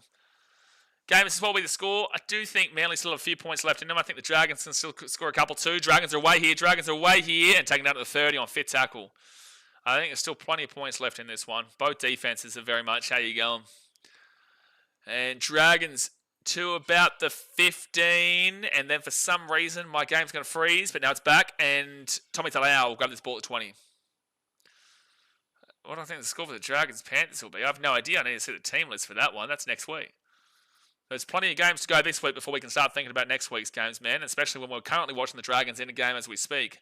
I have no idea who the Panthers will play next week, and honestly I have no idea who the Dragons will play next week. They'll probably play their full team, but we don't know. It's incredibly hard to predict a round 27 game because so many teams potentially could rest players on Team List Tuesday. So that's why every year when we get to this point, people are surprised that teams are resting players. Like, this happens every year. It's near on impossible to predict games for next week. Ben Trebojevic here. He will be at the 50 on 5th tackle. Scott James says, do you see Broncos winning or Cowboys? We'll talk about that game on the next game, mate. We'll talk plenty about Broncos-Cowboys when we stream that on the next one. Sherry Evans with a really nice kick there. And it'll be Dragons getting the ball at the 10. Really nice kick there from Sherry Evans, actually. Nate says, Dragons are resting players to give Penrith a chance. You reckon that's the case, Nate? You know what? I won't break your heart and respond to that. I'll let you have that. And by Dragons resting players, it means they're going to play their full-strength team to give Penrith a chance. So the Dragons the 15. All right, Dragons now. They'll bring this ball out at the 25 on 2nd tackle. David Clemmer comes off the field here. And Jacob Little then to... who is this for the... Oh, Halangahu. He'll get this ball to the 40. Thereabouts. Yeah, thereabouts, mate. You know... Well, this game doesn't look like it has a whole hell of a lot about it. Dragons have a man advantage, but you wouldn't know right now because there's no difference to how they're playing now to what they had when they were 13 on 13. And Dragons will be at the 30 on 5th tackle. About 5 minutes to go left of this bin as well. Jacob Little goes left. Kyle Flanagan. Flanagan then to King Tagia. Kicks it through, but Tom Trbojevic is right there. Tom Trbojevic has a bit of a run here. He's away to 25, the 30, the 35 and taken down. There was a collision between a Dragons and a Manly player. I thought there might have been a penalty coming back, but they didn't call anything. And now they'll cut this ball across. Luke Brooks off to Lee Harper-Wade. He'll step, he'll get away. He gives that ball offloaded, and they're down the left-hand sideline here through Aaron Schupmeister. Schupmeister, he's at the 25. And it's going to be 2nd tackle. He doesn't drop that ball there. Dragons arguing for no reason. Harper-Wade down the right-hand side to Luke Brooks. Then to Cherry Evans. Then off to Tommy Talau. Tommy Talau gives a short ball here to Corey Waddle. And Corey Waddle is just going to push through to the 20 on 3rd tackle. Is Damien Cook playing lock? No, he's probably playing centre, mate. He's an all-time generational centre of rugby league, Damien Cook. Damien Cook's one of the best centres he ever did see. That's, mate. Best centre in the game. People talk Latrell Mitchell. People talk Stephen Crichton. No, I talk Damien Cook. Luke Brooks goes back to the right-hand side here. Kicks this ball through. It's an awful kick from Luke Brooks. I've got to be honest with you. Their attacking options through Brooks is just horrific, dude. His attack is just horrific in the games like this. Sipley's still 4.5 minutes left in the bin. All right, 33 minutes left here. Anton says he must have been an auctioneer in a previous life for sure. Well, the reason why I speak quite fast, man, is because there's a lot going on. So sometimes we're slow, sometimes we're fast. But the reason why we speak really fast is because obviously we're commentating the game, talking about the game and talking about what's happening in the game. But we're also discussing things that are happening outside of this game. Tyrell slowing down the wing here at the 45, the 40. He kicks that ball over the top. Where's the ball going to bounce? Dragons pick it up and Dragons will score. So there's a prime purpose for what I'm talking about. I'm talking to you about that, and then that happens, and then we're going to go from this and shift the conversation from that to that, and then we come back to this, and now we talk about how the Dragons might be back in this game now. It's 22-10 with a kick to come. 32 minutes to go here of the game. But there's so many things going on. You're commentating the game, but you're talking about like the ladder positionings. You're also talking about people asking me about the damn well Broncos who aren't even playing. You've got people talking about every Tom, Dick, and Harry thing. Sometimes we talk about other countries. Sometimes we talk about this and talk about that. And then you've also got to talk about the game. And there's just so many. And then you've got the live chat. Like that's why you talk quite fast because there's a lot going on, and you've got to keep it up. Scott James, if Dolphins lose to the Titans, they stay on scramble, they'll be completely removed from the ladder. Well, they'll go into eliminated. So as you've seen here from Manly, Manly are currently on eliminated. Otherwise, they would be on fraud alert. But they are on eliminated, and Dolphins will go to eliminated as well, because that means that both teams, Manly will be in ninth position, but they'll still be on eliminated because again, right now it's 12 points the difference. Manly would go from +4 to +16, dependent on this points differential here of this kick. That would then go to +14, and they'd still be, 88 points behind the Roosters. It's just not happening. It's brilliant hearing it quickly. Your enthusiasm is beautiful to see here. Appreciate you, Anton. Yeah, look, it's difficult for people who wouldn't have English as their first language. Like I know a lot of people here from Vietnam or India or Thailand and whatnot who sometimes try and listen in, and it's very difficult to, be on tune with it. But if English is your first language, then it's probably, I think everyone can hear me quite clearly for the most part. Sometimes we might be super fast, but, click on, mate. They got to click on. They got to click on, mate. We're Speedy Gonzalez over here. Speedy Gonzalez. Future Immortal status pick up from Little. Yeah, great try. So Kyle Flanagan here to kick the conversion to make it a 10-point game. I think Manly are about to get 12-4 Sipley back onto the field. And Kyle Flanagan, he will make the kick. Yes, he does. So it is 22-12. 30 minutes to go here of the game, guys. Going once, going twice, going 3 times. So 30 minutes to go here of the game. Hit that thumbs up button and subscribe if you are new around here. Killziri says, going to make Manly go harder. Well, they need to. They need to, because they need to score. Again, unless they score and win by 50 points or more, it's just not enough. It just wouldn't be enough. But 30 minutes to go. Thumbs up and subscribe. Jay says something stupid as usual. He chews on beetle nut before the streams. His teeth are sometimes still red at the start of the stream. You need help. You need help. You need help. And you know that. And we've said this many times. And we know, and you know that I know, that he knows that yeah, no, yeah, nah, yeah, maybe, yeah, that you need help. It's a very obvious statement. Nate says, I miss going to the NRMA auctions in St. Mary's. Got some bloody good deals there. Yeah, I was probably the one doing it. All right, so second tackle here for the Dragons at the 25. Second tackle. Going once. And top 4 Sipley to the 2 minutes to go of that bin. I do think if I do end up going to Papua New Guinea like I may plan to do next year, I'm sure someone's going to donate to make me do, like, chew on whatever that is. I'm sure. We've had people donate for me to eat spicy noodles, dog buddy, Vietnamese hat wearing. Whatever country it is, someone's going to donate to make me do it. Sean James says that nut can make things different. Well, I'm glad we understand the context of your comment, because otherwise that would sound very sexual there, Mr. Sean James. And now it's going to be Jason Saab who's going to bring this ball out here to the 20 on first tackle. Yeah, but Jay, you are a dog. How about that? You've seen plenty of dogs. You love seeing it. Well, to be fair, Jay, how do we know you've never eaten a dog? Because you're always telling us you're going to visit a dog. How do we know that's not dinner? How do we know, Jay? How do we know that's not you saying you're going for dinner? We'll never know. But I can assume, and what I will assume, is that you're probably... you are... No, I can't make that joke. Right-hand side now, Tom Trbojevic, and Tom Trbojevic will get this ball to the 40. Gee whiz, sometimes you got to remember your live streaming. That's Jerry Evans now at the 40. He will get this ball over the top with a little dinker. And easy grab there for Clint Gutherson, who will get taken down to the 15 on first tackle. I wish I couldn't hear you clearly. That's not very nice, Daz, mate. I'm a very nice person to you. I've never made a joke in your expense in your entire existence here on this channel, Daz, mate. It's not very nice. All right, Dragons now be at the 20. Lagan says, to be fair, the Bulldogs are going to lose every game for the rest of the season. We're going to get knocked out in the first week of the finals. And I'm going to have to reply to you and say that you're going to get to the second week of the finals because if you lose every game, you'd still be in the second week of the finals, but you probably will lose Second game 2, though, based off of that. Over the top here for the Dragons. They're away on the left-hand side. Tuipulotu with the 45, the 40, the 35, the 30. Tuipulotu, great run, throws the ball back, and it's going to be King Tugir now. Jack DeBellin at 35. I can't believe you say that, though, Lagan, as a Bulldogs fan. Really interesting that a Bulldogs fan will give up hope. They kick this ball down for Tyrell Sloan. Good little dinker. And Manly knock it on. It's going to be 6 again now for the Dragons. 10 metres out. St. George back into the game here. St. George back into the game. Not going to read some of these comments out. King Tugir, they spread it quickly. Gutherson over the top. Gets it to Tuipulotu. Try time for St. George. And they are back in the game. 22-16 with a kick to come.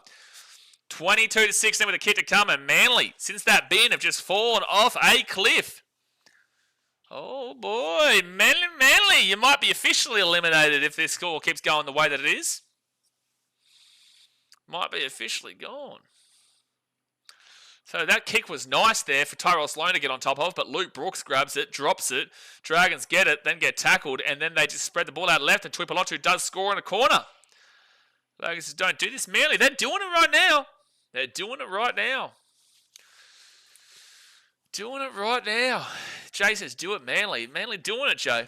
They're doing it. Sean says, you never eat at a place with no stray animals near it. God help you. Jeez. So 27 minutes left. The Dragons have gone 2 quick tries to get on back into it. Anton says, curious, do you watch any of the Super League? What's your thoughts if so? Not really, man. That's an awful time for us. A better time for you guys over there in America. I think you... Oh, no, you're Pomp. That's right. You're English. Sorry, I thought for some reason you're American. No, I don't. It's not an awful time for us, man. And usually it's on, like, for example, tonight. And it's like we do 3 straight games of NRL. I'd go straight into Super League stuff, and it would just be so tiring to do. Like, I used to do some Premier League streams and whatnot. It's just so tiring on that Saturday slate of games. And then straight into the 2 games of Rugby League on Sunday as well for the NRL. So no, not really. I would like to. It's just an awful time slot. A Big Bad Ad says middly. Well, both these teams have been very middly today.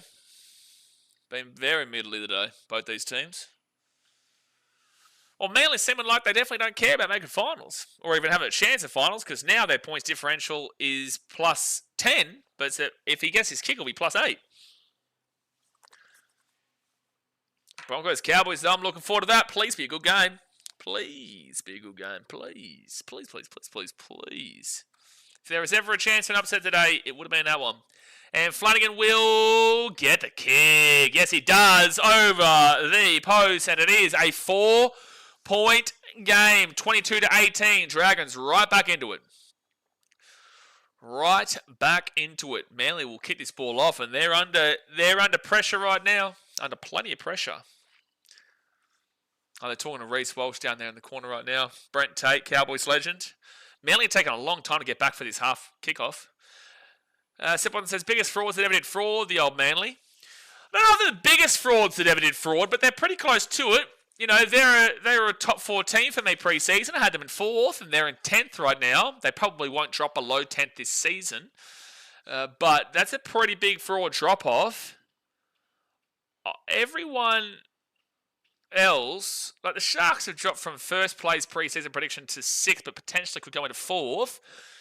They've been on scam a lot of this season, but yeah, I'd say Manly might be this year actually the biggest frauds ever fraud. You might be right.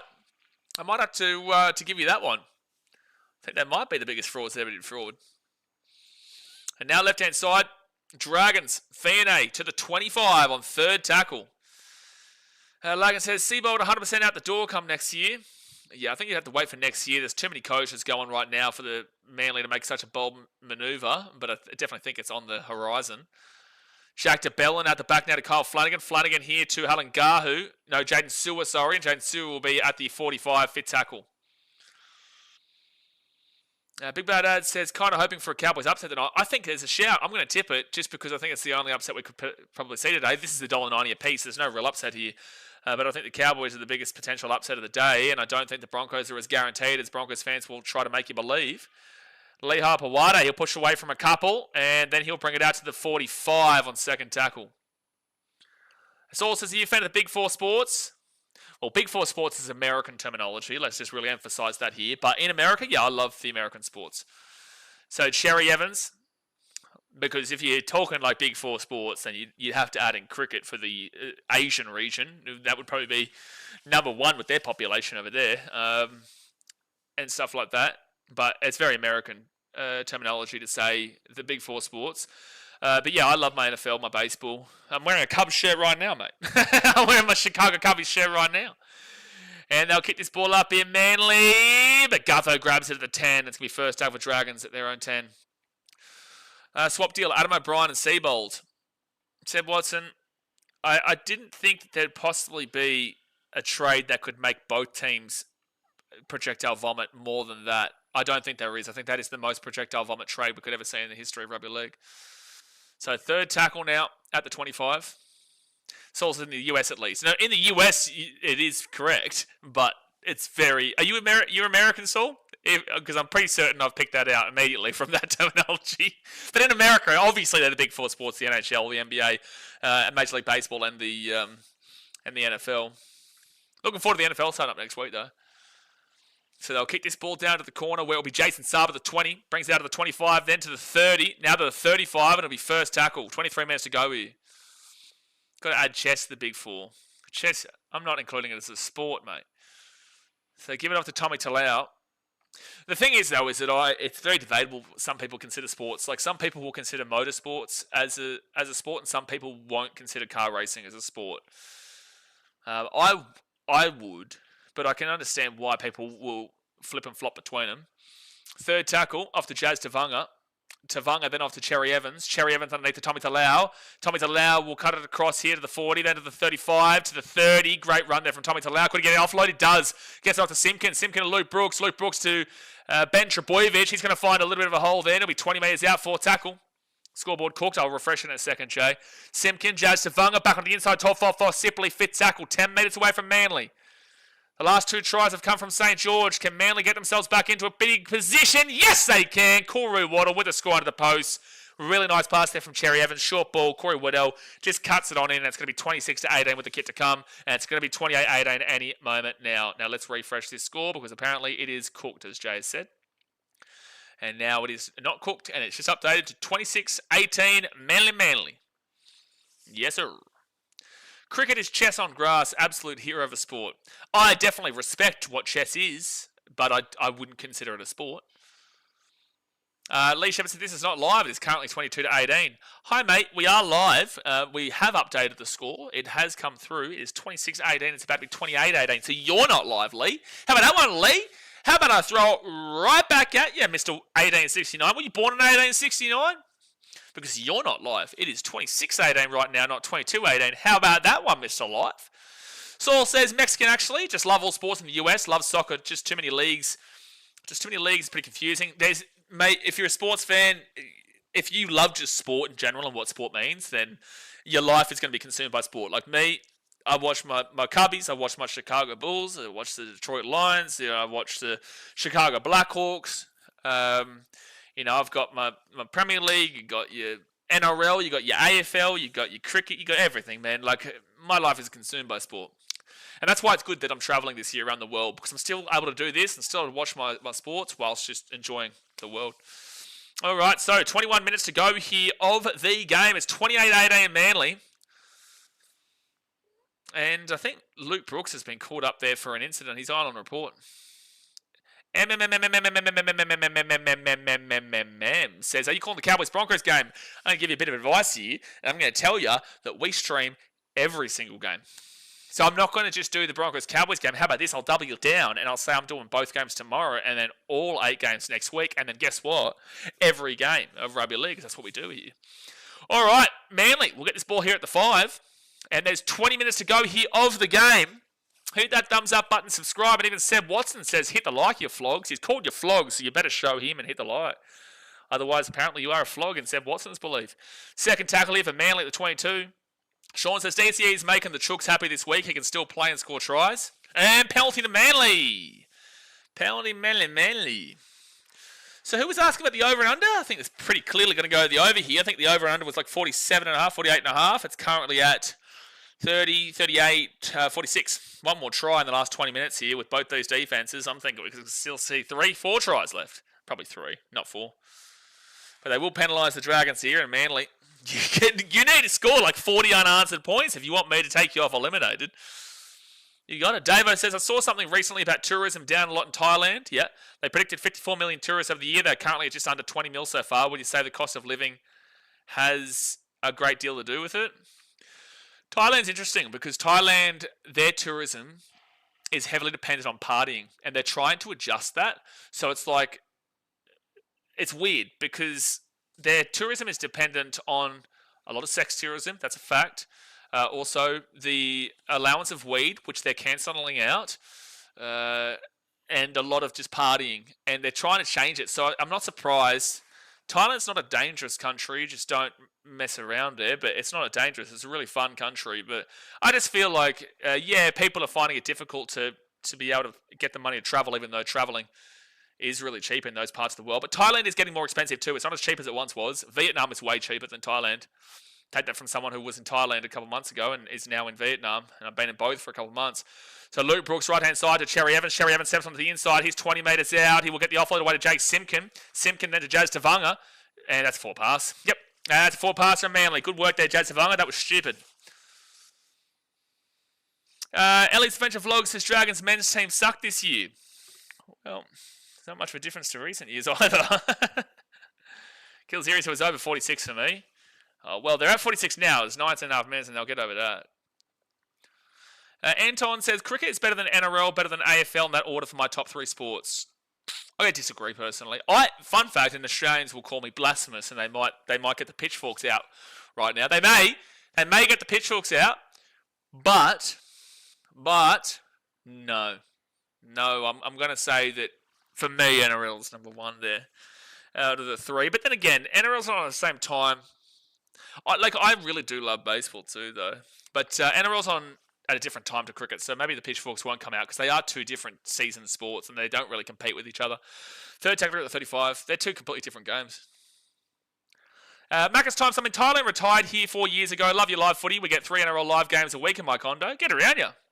Get around you there in Thailand. Yeah, I was just in Hua Hin for a couple of months doing a fitness retreat, man. So I enjoyed my time there. It was good fun. It was good fun. A lot quieter than a lot of the other places, though. Knock on from Dragons. No, won't call it knock on from Dragons. And they'll get it across here to Tyrell Sloan, and he'll be at the 40 on fit tackle. Yeah, I'm in Ho Chi Minh now.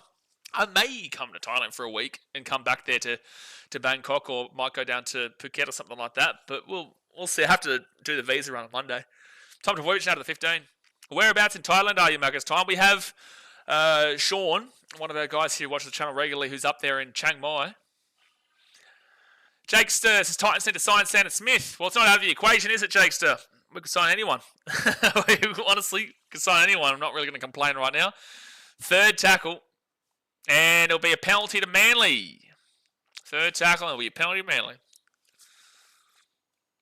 Ellie's Adventure says, Dragons. By the way, you don't need to call me host, Ellie. You can either call me Blaze or you can call me BKR. Host is a bit weird for mine. Just call me Blaze or BKR or whatever you want. Or don't even call me anything. Just call me Muppet. You can do that too. That's what Jay does. Dragons men team needs dangerous players forward and middle and back, not lazy. That's correct, but so do 16 other teams and soon to be 17 other teams in the competition, and then soon to be 18 other teams in the competition when Perth Bears and Papua New Guinea come in 2028 and 2029. Dasman says Mr. Host. Sometimes I get called Mr. Host, sometimes I get called Mr. Sport, sometimes I get called Mr. Streamer. You know, we're a man of many talents here, Mr. Sport Streamer Host. So Luke Brooks, sometimes I get called Daniel Ricciardo, which has never made sense to me, but you know, it is what it is. Jake Simpkin, third tackle to Jazz Tavanga. Tavanga at the back here to Cherry Evans. Cherry Evans then off to Corey Waddle with a great run. He's scored a couple of tries today, and he's had a good game. Fourth tackle at the 20. The host with the most. I am the hostess with the mostess, Jay. Especially when I go to Thailand. So it's going to be Jake Simpkin, fifth tackle now.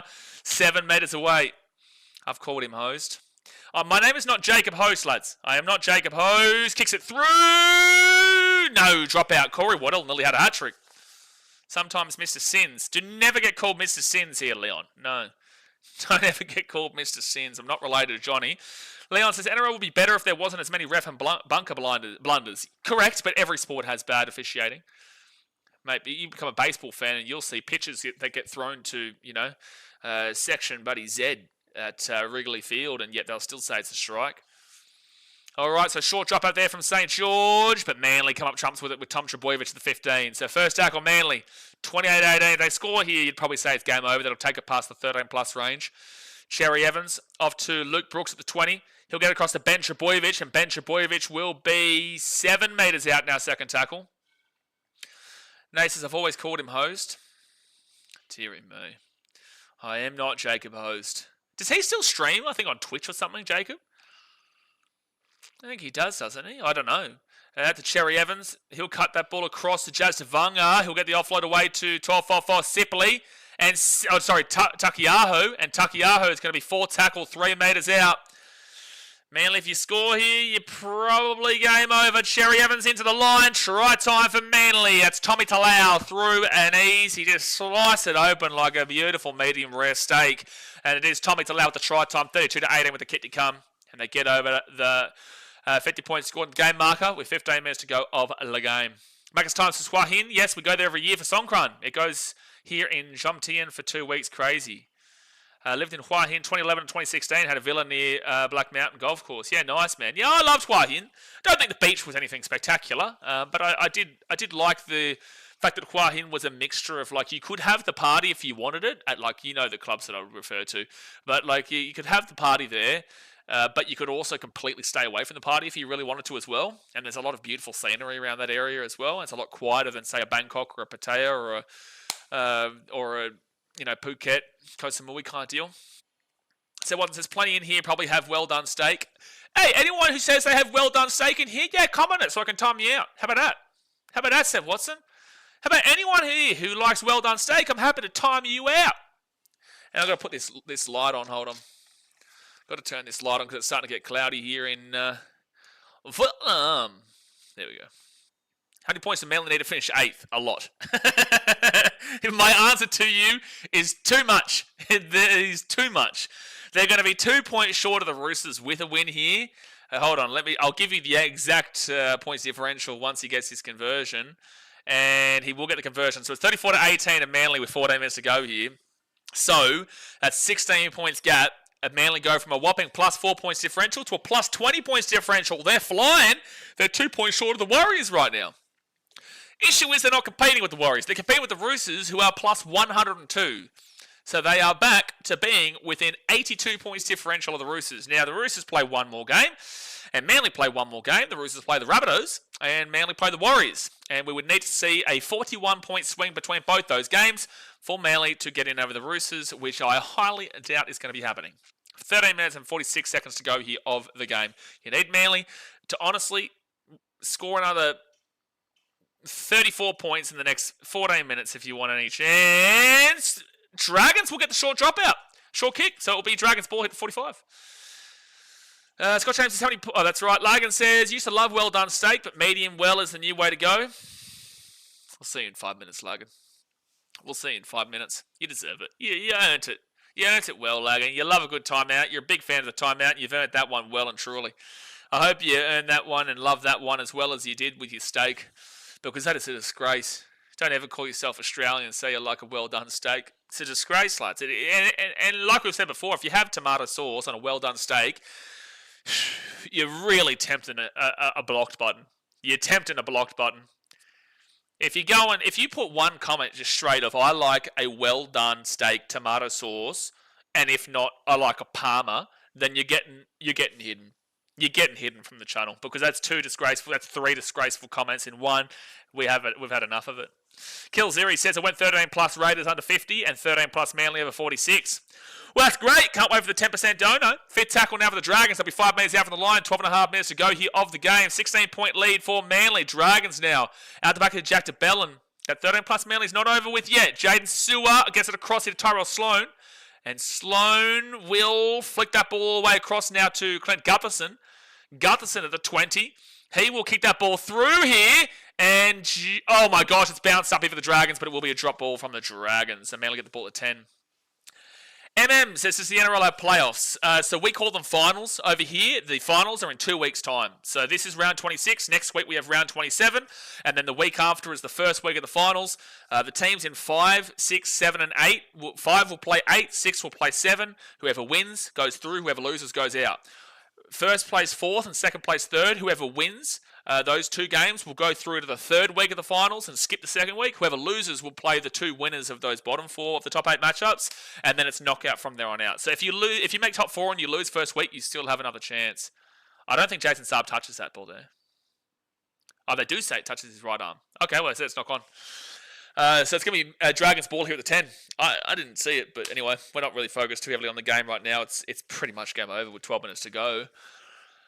So yeah, basically, if you come top 4 and you lose the first week, you will play the winners of the first week on the other side, the 5 through 8 and 7 through 6. It's really difficult sometimes explaining it as a collective when you have to go through the different rounds and tell people about skipping games and how it means. So I'll confuse you even more, though. I will confuse you. Back in the day, about 15 years ago, we had a McIntyre system where it was actually first versus 8th, penalty to the Dragons here. First versus 8th, second versus 7th, third versus 6th, and fourth versus 5th. And third and fourth could technically have gotten knocked out first week if all the teams below them had won their games, if all the 8, 7, 6 and 5 beat the top dog teams. But we did see the Eels come 8th in 2009 and still make the grand final and then lost.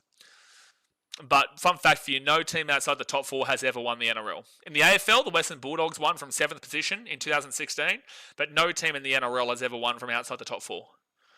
This year is probably the best chance at it, but I still doubt it. Out of the right-hand side, King Tongia, and then it's going to be Hayden Buchanan, 15 metres out, second tackle. Lagan's obsessed with the timeout button, even more obsessed than his game.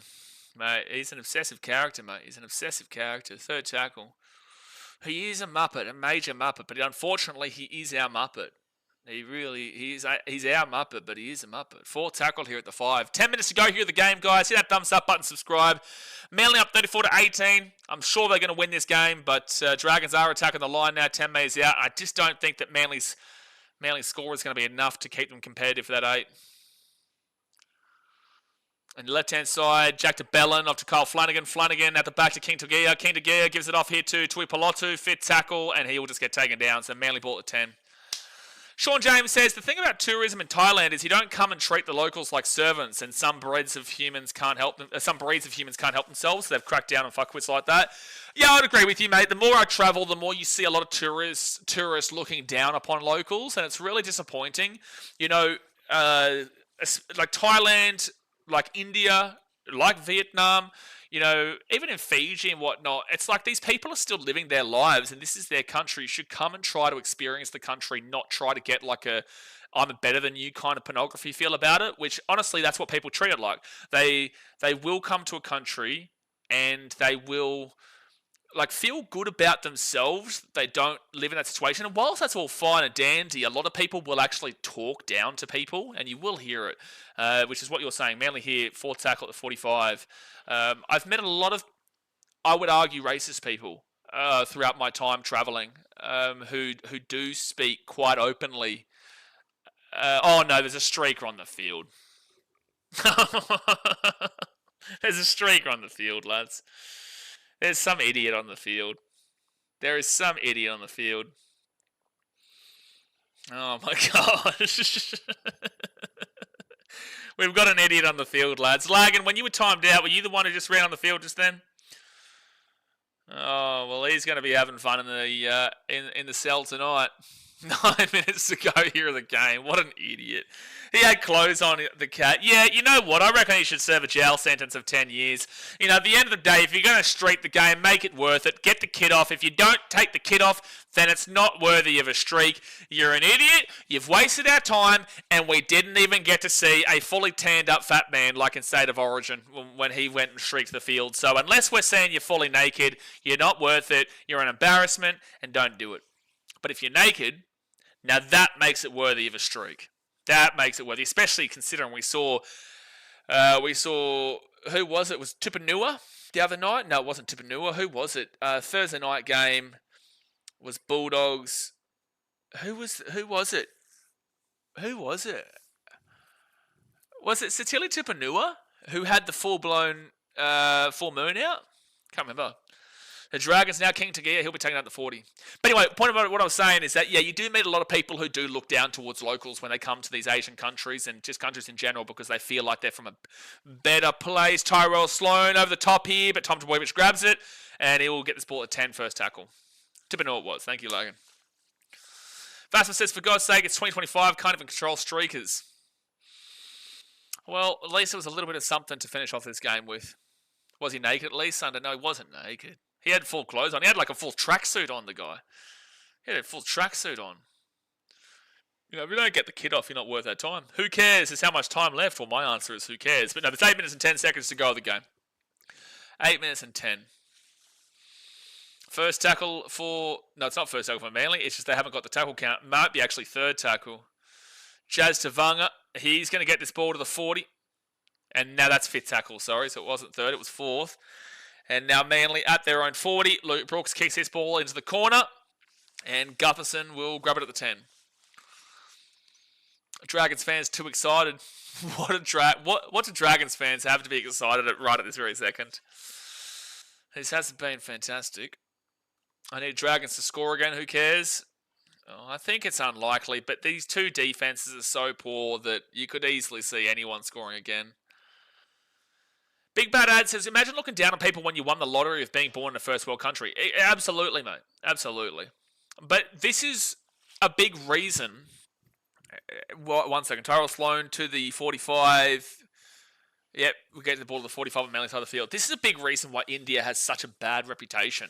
Because, and I said this, I think yesterday or another stream, people will only focus on the negatives, and you'll get these YouTubers, idiotic YouTubers, who will go to India and they will only go to the bad areas and they'll film like, wow, look at this is true, like this is dirty, you can smell the sewerage, and this is all true. You can go to those areas, but there is a lot of really first world places in India that is actually incredible to go to as well. And again, like Udaipur is a beautiful city, fantastic, and isn't dirty. I wish the lake was a little bit cleaner, but overall, you can go outside to go to beautiful lakes. Point matter is that these YouTubers are the ones who really impact this, because people, not you guys necessarily, but maybe some people in general love to watch other places because they have difficult lives themselves on a first world problems basis, and they look at how other people live in other countries and they're like, well, at least I'm not living like that. And whilst that's true, that's not they shouldn't be generalizing the entire country based off of that. And again, 50-50 in regards to India. It's very dirty in parts, but you can also not be in parts where it is. And there is a lot of really great places there. But the big cities are pretty stereotypical. Big cities are pretty rough around the edges. So 5 minutes 49 to go here of the game. 34-18 is the score. Manly way. Sean James says, when Buddhist people tell you to F off, you know you have done something wrong. Yeah, for sure. Left-hand side now, Matthew Fine. He'll get this ball to the 40, 45, 50. Good run. Mitchell says, Manly haven't won until Joshua Price tells us he's tipped him. That is valid. Yeah, no, I don't know who's Joshua Price has tipped yet, but I'm pretty certain he's going to come in and say that he tipped the Raiders Manly, and then we'll have to wait to see for the final 5 minutes of the Broncos-Cowboys game before he gives us his tip on that game too. So Clint Gutherson will be at the 40. Jason says, fans should rush onto the field if Johnson scores 3 tries next week. Agree. Don't think they will, though. It's a Roosters home game. Dependent on the Dolphins game, the Roosters will still need to win that game. So there'll be a lot of Roosters fans out there. Rabbitohs will still need to feed Johnson 3 tries to break the record, 2 tries to equal the record. And I don't think the fans are going to have enough confidence to rush the field. And I don't think Roosters fans will rush it. Sandro says, I ain't getting on that field. Exactly. Roosters fans aren't going to rush the field, dude. So it's like, I think at this point, it's best to wait for they'll give the Rabbitohs the first game or maybe even 2 games at a core for that sole purpose, I reckon, next year when they do the draw in like November of this year.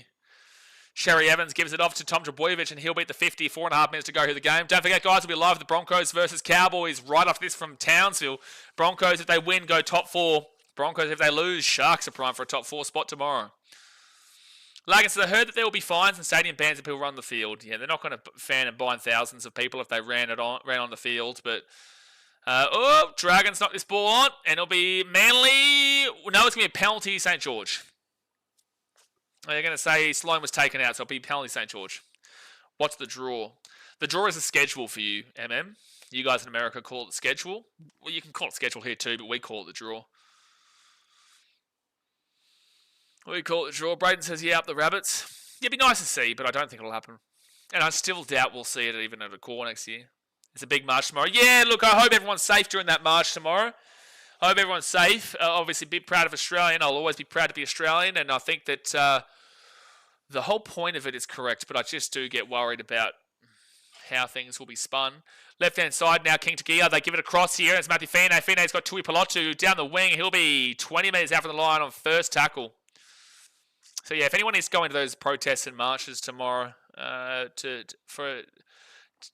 for Australia, then please be safe, because these things can get out of hand, and especially with a very controversial topic like this, like it's got an easy way of getting out of hand across the country.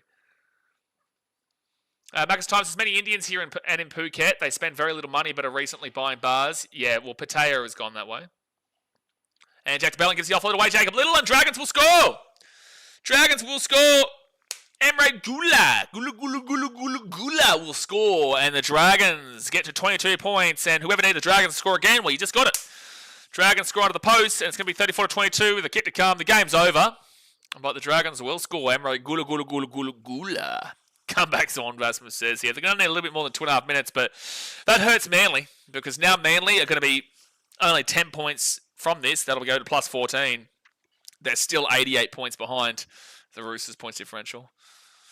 Gula scored. Shut the gates. Shut the gates, mate. Shut them up. Someone says it's near me. I might suss it out if I'm awake. Yeah, I think the big marches are in Brisbane, Sydney, Melbourne, Adelaide, Perth. I don't know if there's one in Canberra, but I really hope there would be.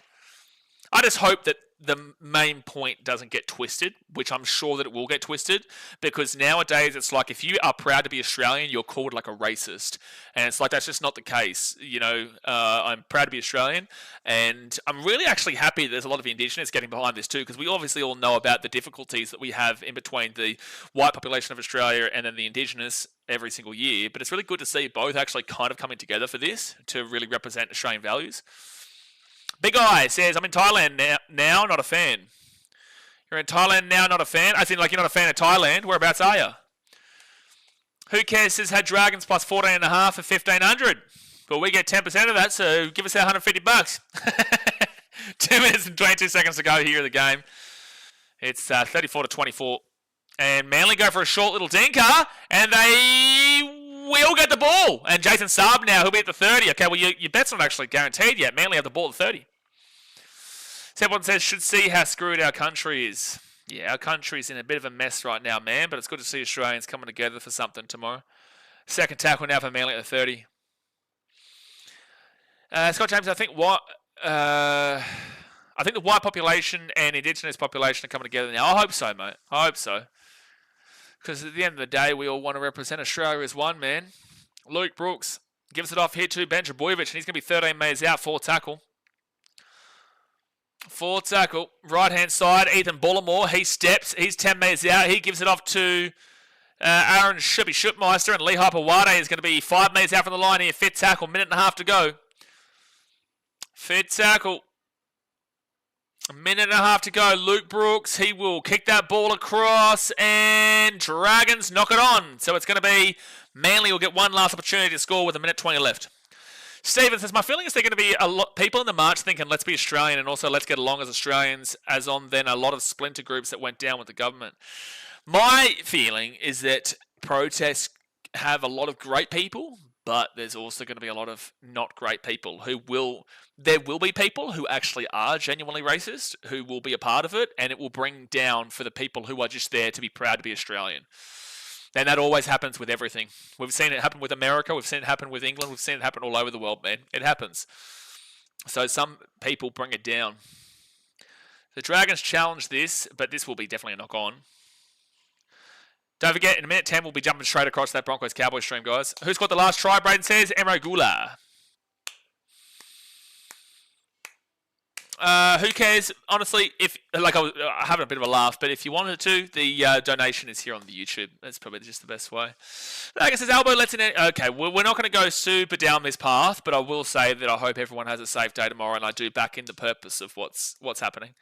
Scott James says, who wins the premiership first, Titans men or Titans women? Well, Titans are going to win the premiership this year, as you can clearly see.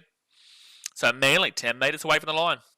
9 generations so far in Oz from my family. Very proud of Australia. We love it. So Manly now, Luke Brooks. He'll get this ball to the 5 on first tackle. 1 minute to go here of the game. Now go out to the right. It'll be Jake Simpkin, Ethan Bullimore. He's 10 metres away. Second tackle. Second tackle. Broncos, Cowboys right up next. They give it to Cherry Evans. Kicks it through. And, Navali, I think, has knocked that ball on there. Yep, he has. No! I'm pretty certain this is a knock on here. Adam G was a bit confused by it. I think everyone's confused by the fact that we haven't just called this a straight knock on, because I feel like Navali, left hand, does touch this. I feel like he does. Broncos game starts in 10 minutes. Yeah, we'll be live as soon as this game finishes. We'll jump across to that one. Yeah, Seb Watson. It's getting pretty crazy in the Western countries at the moment. Getting pretty crazy. Caleb Navali's onside, but I'm pretty certain his left hand touches this for a knock on. I'm pretty certain he does.